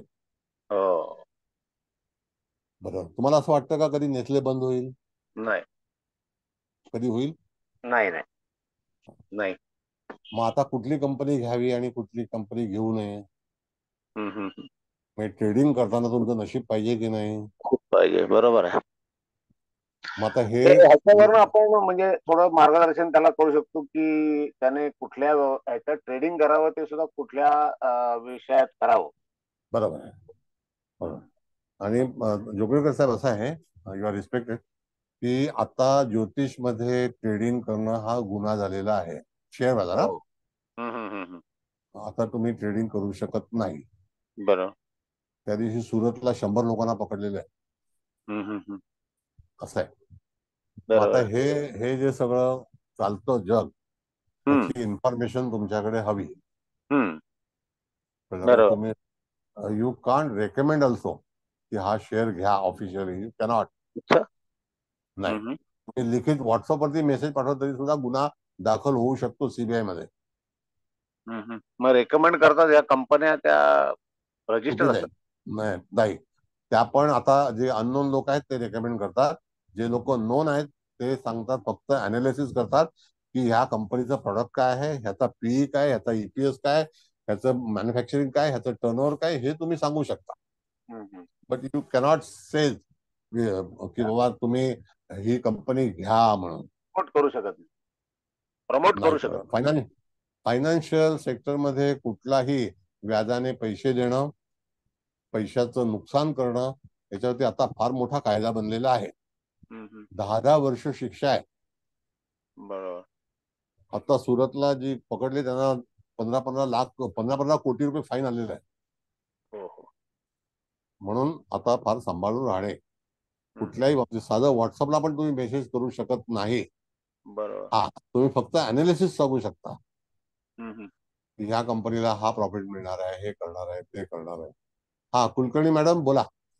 अजून एक सर, मला अजून एक जस्ट विचारायचं आहे की आता त्यामुळे स्थान, आता हा जो आपण म्हणलं की उदाहरणार्थ की हा बुध जो आहे तो कुंभेत आहे आणि तो तृतीय स्थानात आहे, मग त्या स्थानाचा सुद्धा काही रेफरन्स आपण लावायचा का? नाही, पहिली गोष्ट म्हणजे जर समजा दशमामध्ये ग्रह नसेल आणि ती जी रास आहे पर्टिक्युलर, त्या राशीचा अधिपती हा कुठल्या दशमांश मध्ये आहे, तर ती त्याला पोषक आहे का पोषक नाही,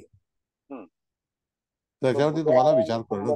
म्हणजे शनीच्या, यू डोंट आस्क पर्टिक्युलर. नाही पर्टिक्युलर नाही. आता आपण एक उदाहरण जे घेतलं त्याच्याबद्दल की कुंभचा आहे तो शनी आणि कुंभ हे मित्र आहे, ते शनीचे प्रोडक्ट तुम्हाला माहिती पाहिजेत. हा म्हणजे पण हे तृतीय स्थान जे आहे त्या तृतीय स्थानाशी काही रिलेट असतं का? नाही, तृतीय स्थान हे तुमचं बघा, एखाद्या वेळेला तृतीय स्थान जे आहे ते भावंडांचं आहे, पण त्या ठिकाणी परत सांगतो, दशमांश कुंडलीमध्ये भावंडाचा विचार केला जात नाही. दशमांश कुंडलीमध्ये ग्रहाची अवस्था कोणत्या क्षेत्राशी संबंधित आहे त्या क्षेत्राला तुम्ही कार्यरत होऊ शकता. ओके. कळलं? बरं, ठीक आहे. एनिवे, हा, कुलकर्णी मॅडम बोला. तुम्ही हात वर केलाय. नमस्ते सर. एखादा जो उत्तम ज्योतिषाच्या पत्रिकेमध्ये काय बरं ग्रहस्थिती असेल दशमांश कुंडलीमध्ये? अच्छा, तर बघा, ज्योतिषी हा व्यवसाय जो आहे हा बुधाच्या वरती अवलंबून आहे. ज्योतिष शिक्षण हे आहे हे राहूवरती अवलंबून आहे. कळलं? आता आमचा बुध चांगला नाही म्हणून आम्ही ज्योतिषचा व्यवसाय करू शकत नाही. कळलं का? हा, मग त्या ठिकाणी तुम्हाला जर त्या व्यवसायामध्ये सफलता मिळवावी असं वाटत असेल तर त्या ठिकाणी बुध हा ग्रह हा ज्याला काउन्सिलिंग म्हणतो आपण, बुधाकडे बऱ्याच गोष्टी आहेत. ऍडव्होकेटचा काउन्सिलर पण होऊ शकतो, ऍडव्होकेट पण होऊ शकतो, एखादा बिझनेसमध्ये सल्लागार पण होऊ शकतो, ज्योतिषमध्ये सल्लागार होऊ शकतो. बुधाकडे सल्ले देण्याचं काम भरपूर आहे. तर त्याकरता तुम्हाला बुध हा योग्य अवस्थेत पाहिजे. आता असं आपण जर विचार केला की त्या ठिकाणी बुध हा वृश्चिकेला आलाय असं समजा, तर त्या ठिकाणी गुढशास्त्राचं रास जी आहे ती वृश्चिक आहे. आणि त्या वृश्चिक मूळ कुंडलीत का दशमांश कुंडलीत? नाही, म्हणून नाही, दशमांश. तुम्हाला आपण आपला विषय दशमांशचा चाललेला आहे. दशमांश कुंडलीत मूळ कुंडलीचा काही हेच नाहीये. आता तुम्ही सांगत असाल की बुधाचा जो भाग आहे, मग त्या ठिकाणी मूळ कुंडली मधून तो जो अंश आहे तो किती आलेला आहे त्याच्यावरती तो अवलंबून आहे. मग तुमचं मुख्य कुंडलीमध्ये तुमचं लग्न किती अंशाचं आहे? नाही, मी जनरल विचारते, मी माझ्या पत्रिकेबद्दल नाही विचारत आहे. आता समजा आता तुम्ही बुधाबद्दल म्हणताय आणि वृश्चिक राशीमध्ये बुध आहे म्हणताय, तर मग तो कुठल्याही हाऊस मध्ये असेल तरी चालेल का?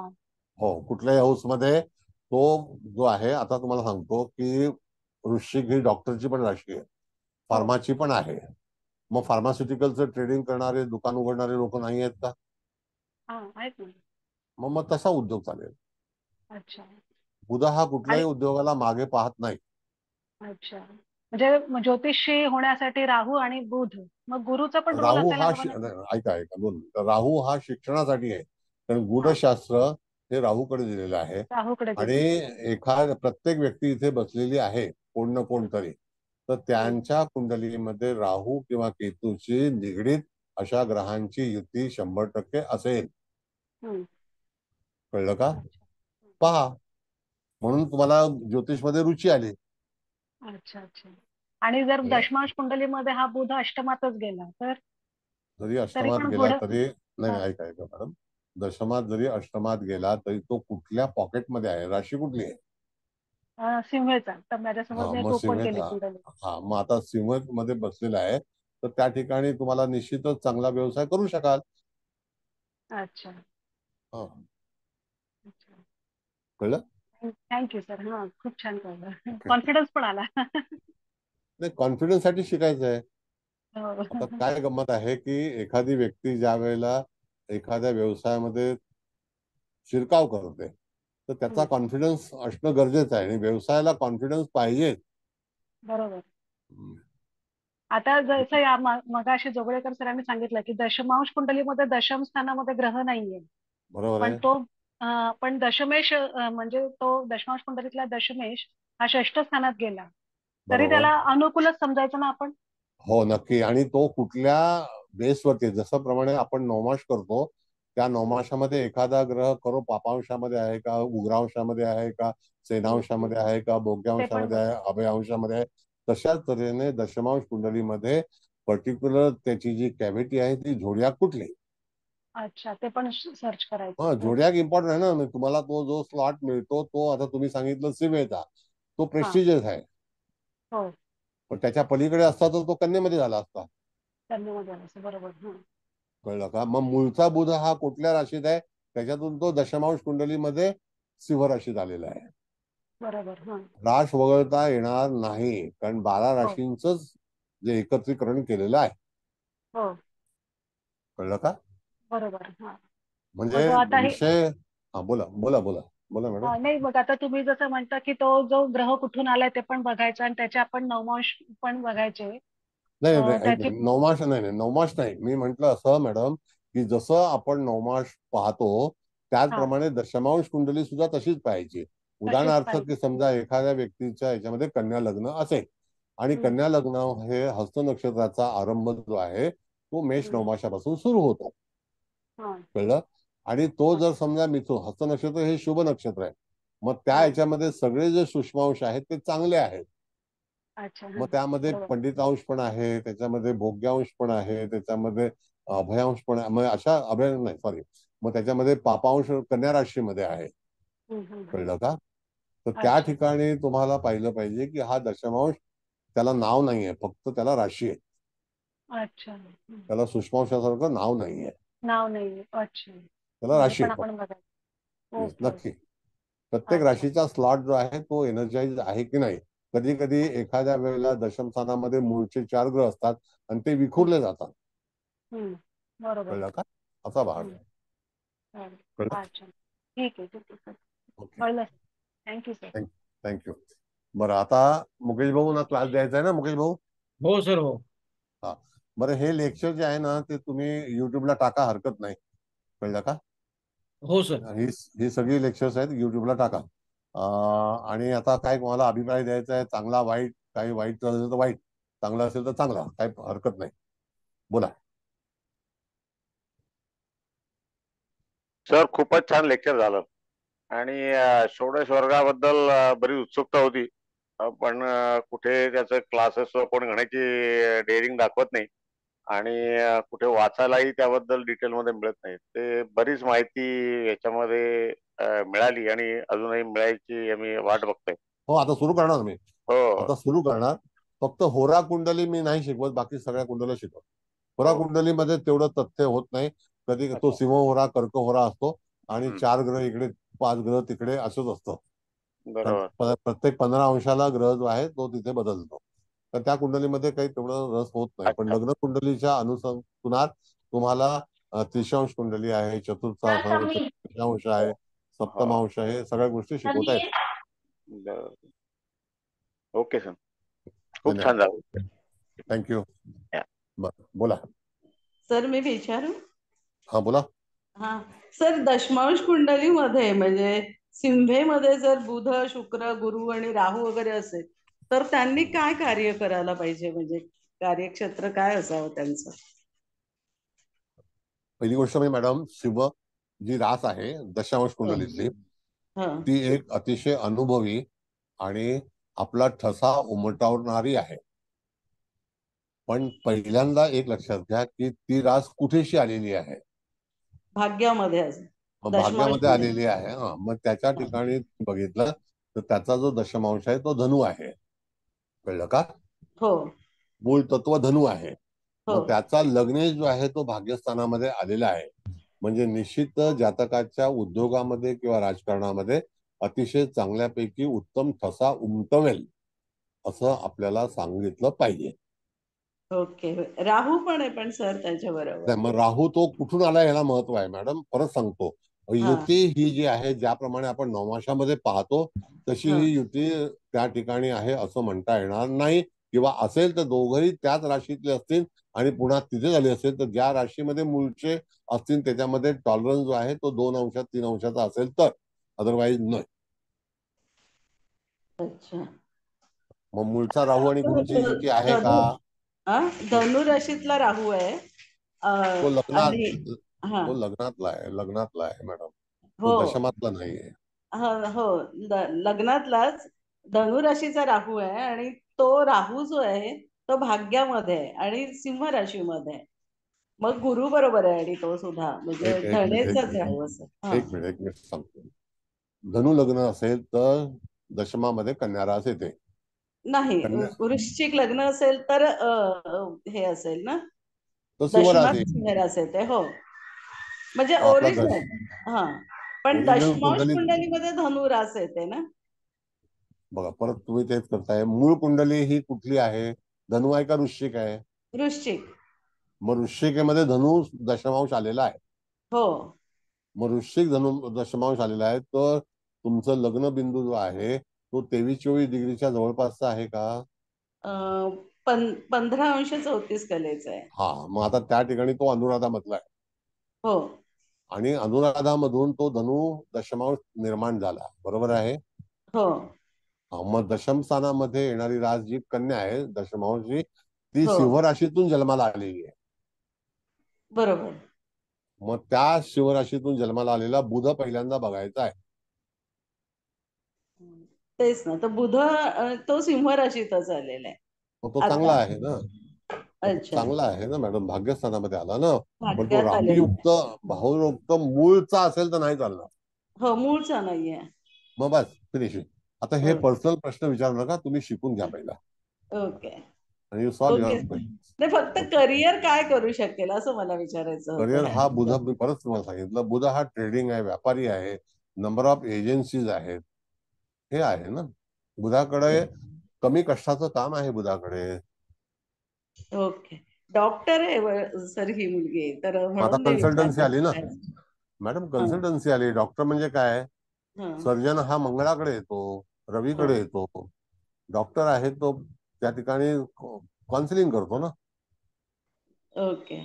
गुरु पण आहे म्हणजे काउन्सिलिंगच आलं ना. बुध गुरु म्हटलं की गुरु डॉक्टरचा नाही, गुरु आयुर्वेदिकचा कारक आहे. ओके. गुरु रक्त चिरफाड करणार नाही. Okay okay. गुरु हा जडीबुटीचा कारक आहे. अच्छा. आणि मग शुक्र मग डॉक्टरांशी संबंधित काय असू शकतं? आता शुक्र हा स्किनच्या ह्याच्यामध्ये आहे. तुमचा चेहरा खराब झाला असेल तर आहे. शुक्र हा आतील काही गोष्टी ज्या आहेत लैंगिक आहे. आता त्या सगळ्या गोष्टी इथे जाणार पार्ट, पण यू डोंट असेल. आता ते विचार ना प्लीज. I am sorry. ठीक आहे सर, थँक्यू. बरं, आता निघायचं आहे. चव्हाण मॅडम, तुम्ही अभिप्राय द्या, काय शेवट समारोप करा. आणखी कोणाला काही बोलायचं आहे? हळदणकर मॅडम वगैरे? हो सर, मी बोलते. बोला.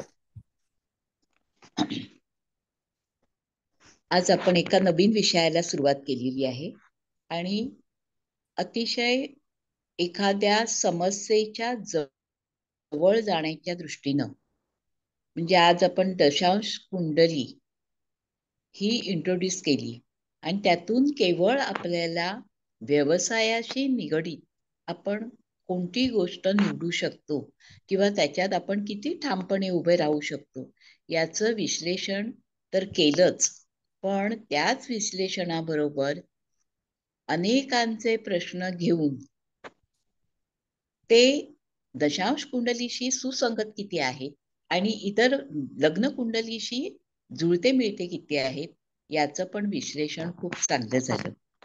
दशांश कुंडलीमध्ये आवर्जून लक्षात ठेवण्यासारखा मुद्दा म्हणजे मंगळ आणि शनी हे दोन त्याचे कारक अर्थ आहेत. हे महत्वाचं लक्षात ठेवायला पाहिजे असं मला तुमच्या आजच्या व्याख्यानातून लक्षात ठेवण्यासारखा मुद्दा अधोरेखित करीन. तसंच दशांश कुंडली ही एका राशीचे 10 भाग करून तयार झालेली कुंडली, म्हणून प्रत्येक भाग हा 3 अंशाचा आहे. जसं आपण एरवी 0.320 असे हे धरून एक एक चरण आपण निर्माण करतो आणि त्याच्यातून आपण 9 बरोबर. चरण तयार करतो. पण इथे मात्र 10 अंश 10 भाग या कुंडलीचे तयार केलेले आहेत. हा एक महत्वाचा मुद्दा. हो एरवी आपण असं बघतो, म्हणजे येस आता मॅडम. आजचीच कुंडली लक्षात घेतली. हॅलो बरोबर. हा हॅलो हा बोला बोला हा आजचीच कुंडली बोला ना लक्षात बोला. घेतली तेच आहे. तर हो बोलते सर, हम्म. कदाचित नेट गेलं असेल हा तर बोल. म्हणून विचारलं. हा नाही नाही आजची बोला बोला बोला. कुंडली लक्षात घेतली तर दशम स्थानाचा अधिपती वृश्चिक राशी आहे. हॅलो हम्म. हा बोला बोला. हा ऐकतोय आणि ऐकतोय त्याच्यात मी. केतू ऐकतोय. आणि शनी, दशम स्थानाची राशी वृश्चिक आहे आणि त्याच्यात शनी आणि केतू बसलेत. एरवी आपण असं म्हटलं असतं की लग्न कुंडलीमध्ये वृश्चिक राशीमध्ये शनी बसलाय, त्यामुळे ह्यांचं रिलेशन किंवा त्यांचं जे काही फलित मिळणार आहे ते इतकं चांगलं असणार नाही. पण दशांश कुंडलीचा विचार करताना जर वृश्चिक राशीमध्ये शनी बसलेला आहे, याचा अर्थ तो इंजिनिअरिंग कडे जाणारा आहे. हा एक वेगळा हटके विचार आणि एक वेगळा विषय आपल्याला शिकायला मिळतो. आणि शनी आणि केतू हे इथे वैरी न धरता त्याचा आपल्याला वेगळ्या पद्धतीने, म्हणजे केवळ व्यवसायाच्या दृष्टीने विचार करावा लागेल. तसंच दशांश कुंडली ही राजकारण आणि नोकरी या 2 भागासाठी विशेषतः बघितली जाते. हॅलो हा हा हा ऐकतो ऐकतो. हा राजकारण आणि नोकरी ह्या 2 गोष्टीतून बघितलं जातं. दृष्टी पाहू नये हा एक महत्वाचा मुद्दा इथे दृष्टी नोट नाही डाऊन पाहत. केलेला आहे मी, की ह्याच्यामध्ये दृष्टी पाहायची नाही. आणि अजिबातच ग्रह नसला तर जोगळेकर सरांनी जसा प्रश्न विचारला तसं तिथे कोणताच ग्रह नसला तर राशी विचारात घेऊन ती राशी कोणत्या भावात गेलेली आहे, त्या भावाचं काम काय असू शकतं, याच्याशी रिलेटेड विचार करून आपल्याला त्याचा उद्योग किंवा व्यवसाय किती चालेल, किती जम बसवेल याचा आपल्याला विचार करता येईल. तेव्हा आजच्या या लेक्चरमध्ये दशांशातून व्यवसाय पाहावा हे इंट्रोडक्शन अतिशय चांगल्या पद्धतीने आपण दिलं. आणि केवळ आपल्याला जेव्हा जमलिंग होत असेल की मी आता काय करू, तेव्हा दशांशात जाऊन आपल्याला या व्यवसायाबद्दल शोध घ्यायला. दृष्टिकोन निश्चित मिळू शकतो. नक्की नक्की. धन्यवाद सर. धन्यवाद मॅडम. आता तुम्हाला आणखी एक सांगतो. दशमांश कुंडली कशी बनते ह्याचा थोडासा परिचय करून देतो. आपल्याला कल्पना हा आहे की आपण जेव्हा मेष नवमाश बनवतो तर पहिला नवमाश येतो मेष, बरोबर आहे. हो मेषेला हो पहिला नवमाश मेष, हो हो ऋषभेला पहिला नवमाश मकर, हा मिथुनेला पहिला नवमाश तूळ, हा कर्केला पहिला नवमाश कर्क, हा शिवेला पहिला नवमाश मेष. होय तशाच प्रकारे आपण जर दशमांश कुंडली बनवायची झाली तर हा त्या ठिकाणी प्रथम जो दशमांश आहे मेषेला मेष, अच्छा हा ऋषभेला बरोबर कुंभ, हा हो, मिथुनेला म्हणजे मिथुन. 10-10-10च्या पटीने पुढे जायचं. येस. हा मग अशा वेळेला तुम्हाला ती जी सायकल आहे ती हम्म, सायकल त्या त्या अंशावरती निश्चित केली पाहिजे. जर हा एखाद्या जातकाचं मेष लग्न असेल तर 12 अंशाचं जर लग्न झालं तर कर्क नवमाश हा येईल, कर्क हम्म, दशमांश येईल. मग आता हा जो हम्म, भाग आहे तो मॅन्युअल तुम्ही जेव्हा कुंडली बनवता ना त्यावेळेला त्याचा हा, विचार करणं गरजेचं आहे. हो तर ह्याचं कोष्टक तुम्हाला यदा कदाचित तुमच्याकडे पंचांग असेल त्याच्यात दिलं असेल तर तुम्हाला होईल, कारण दात्यांच्या पंचांगामध्ये दिलेलं आहे. अच्छा ओके सर. धन्यवाद मॅडम. धन्यवाद. बरं आणखी थँक्यू कोणाला सर. काही सांगायचं आहे? येस मॅडम बोला. Any any comments? बोलायचंय कोणाला? सर मी बोलते, खूप छान झाला क्लास आणि हा एकदम डिटेलिंग मध्ये बारीकीने आणि पूर्ण त्याच्या अंशापासून कशी कुंडली बनते ते पण सांगितलं तुम्ही, गोचराचं सांगितलं आणि खूप छान झाला क्लास सुरेश सर. आणि बघूया पुढे, आता इंटरेस्ट वाढलाय कसं कसं आता हे करायचं बघूया. तर छानच झाला क्लास. Thank you sir. माझा तुमचा हा अभिप्राय होता का समारोप होता? समारोप म्हणजे अभिप्राय होता. अभिप्राय आणि छान झाला समारोप मध्ये क्लास. फरक आहे. अभिप्राय आणि समारोप मध्ये फरक आहे. अभिप्राय होता, अभिप्राय. अभिप्राय समारोप छान करा आहे, आता एकदम चला. छान झाला. समारोप करा. मराठी माझं कच्चं आहे तरी सुद्धा माझ्या सगळ्याच भाषा कच्च्या आहेत. नाही सर, तुमचं मराठी चांगलं आहे, आम्हाला बोलता येत नाही काय. ठीक आहे. उद्या तुमचा क्लास आहे, जरा ऐका सगळ्यांनी. उद्या चव्हाण आणि मॅडमचा परवा उद्या क्लास आहे. परवा आणि उद्या 2 नवीन क्लास सुरू होणार आहेत. तर प्रत्येकाने त्याचा लाभ घ्यावा अशी मी सगळ्यांना विनंती करतो आणि आमंत्रण पण देतो. कळलं? बरं, आता तुम्ही समारोप करा. बोला. सर, आतापर्यंत जेवढे तुम्ही क्लास घेतले ते अतिशय सुरेख आहेत आणि हा षडवर्ग क्लास घेऊन तर आणखीन त्याच्यावरती 4 चांद लागलीये. म्हणजे एकदम डिटेलिंग मध्ये जाणार आहे, आम्ही शिकणार आहोत सगळे. आणि दशमांश कुंडलीमध्ये जास्त करून व्यवसाय हा सगळ्यांना कठीण पडतो विषय आणि त्याबद्दलच जास्त घ्यावं असं माझी म्हणजे हे आहे की त्याबद्दल जरा जास्त शिकवा तुम्ही. आणि खूप सुंदर आहे सर क्लास, होत सगळे व्यवस्थित होत आहेत, छान होत आहेत. आणि सर तुम्हाला धन्यवाद. तुमचे किती उपकार मानावे तेवढे कमी आहे. धन्यवाद परमेश्वराची सर. कृपा आहे, परमेश्वराची कृपा आहे, बाकी काही नाही. तर एनिवे, कुबल मॅडम तुम्हाला काय विचार मांडायचे आहेत? ठीक आहे, चला.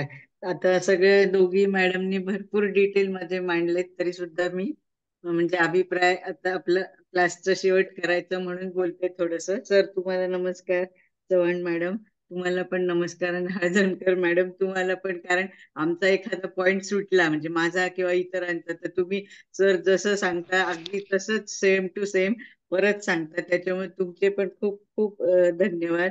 आणि सर अतिशय उत्तम क्लास झाला, आणि यापूर्वी पण तुम्ही हा क्लास घेतलेला आहेच आहे. आम्हाला म्हणजे रिव्हिजन होईल आणि अजून तुम्ही त्याच्यात खूप भर घालताय, म्हणजे आमच्या पण ह्याच्यात ज्ञानात अजून भरच पडते. आणि हे क्लासेस कुठेही बाहेर तर नाहीच नाही होत, पण तुम्ही जे शिकवता म्हणजे असं नाही की फ्री आहे म्हणून नाही, म्हणजे पैसे देऊन सुद्धा कुठे काही मिळणार नाही एवढं तुम्ही काहीच म्हणजे हातचं राखत नाही. आणि इतकं छान म्हणजे मला अजून असं वाटायला लागतं की मी खूप मागे जाते, काय रामराज्य किंवा काहीतरी कलियुगात हे असतं, मला हे अगदी स्वप्नातीतच वाटते. अगदी म्हणजे मी असं मनापासून काही नाही. सांगते, नाही नाही खरंच सांगते. म्हणजे माझ्या एवढं इतकं आता जे काय माझं वय झालं ह्याच्यात मी असं बघितलंच नाही, म्हणजे इतकं निस्वार्थीपणे कलियुगात पण आपल्याला वागता येतं. हेच म्हणजे आम्हाला म्हणजे हे ज्योतिषशास्त्र तर मिळतं, पण हे पण म्हणजे बऱ्याच गोष्टी तुमच्याकडनं शिकायला मिळते. म्हणून मी ह्या आजच्या वर्गाचा अभिप्राय न देता मला हा खूप अभिप्राय द्यावा वाटतो. आणि म्हणून सगळ्यांना माझी विनंती आहे की आपण सरांकडनं हे जे शिकलो म्हणजे ज्योतिषशास्त्र शिकलो, व्यवसाय करा, सगळं करा, पण बाकीचे पण सरांच्यात जे गुण आहेत ना ते पण आम्हाला आत्मसात करायला पाहिजे. सर खूप खूप म्हणजे आता धन्यवाद शब्द कमी पडतो, पण तरी सुद्धा तुमचे खूप धन्यवाद. आणि इथे असणारे म्हणजे जे येतात त्यांचे पण खूप धन्यवाद. सगळ्यांचे आभार. मुकेश भाऊ तुमचे पण. आणि थँक्यू थँक्यू सर. म्हणजे खूप उत्सुकता आहे अजून काय काय शिकायला मिळेल ह्याची. ठीक थँक्यू ठीक ठीक, थँक्यू धन्यवाद. Thank you thank you. नमस्ते. मुकेश भाऊ, मी थँक्यू तुम्हाला सर. होस्ट करतो. थँक्यू, ऑल हो द सर, बेस्ट. हो सर.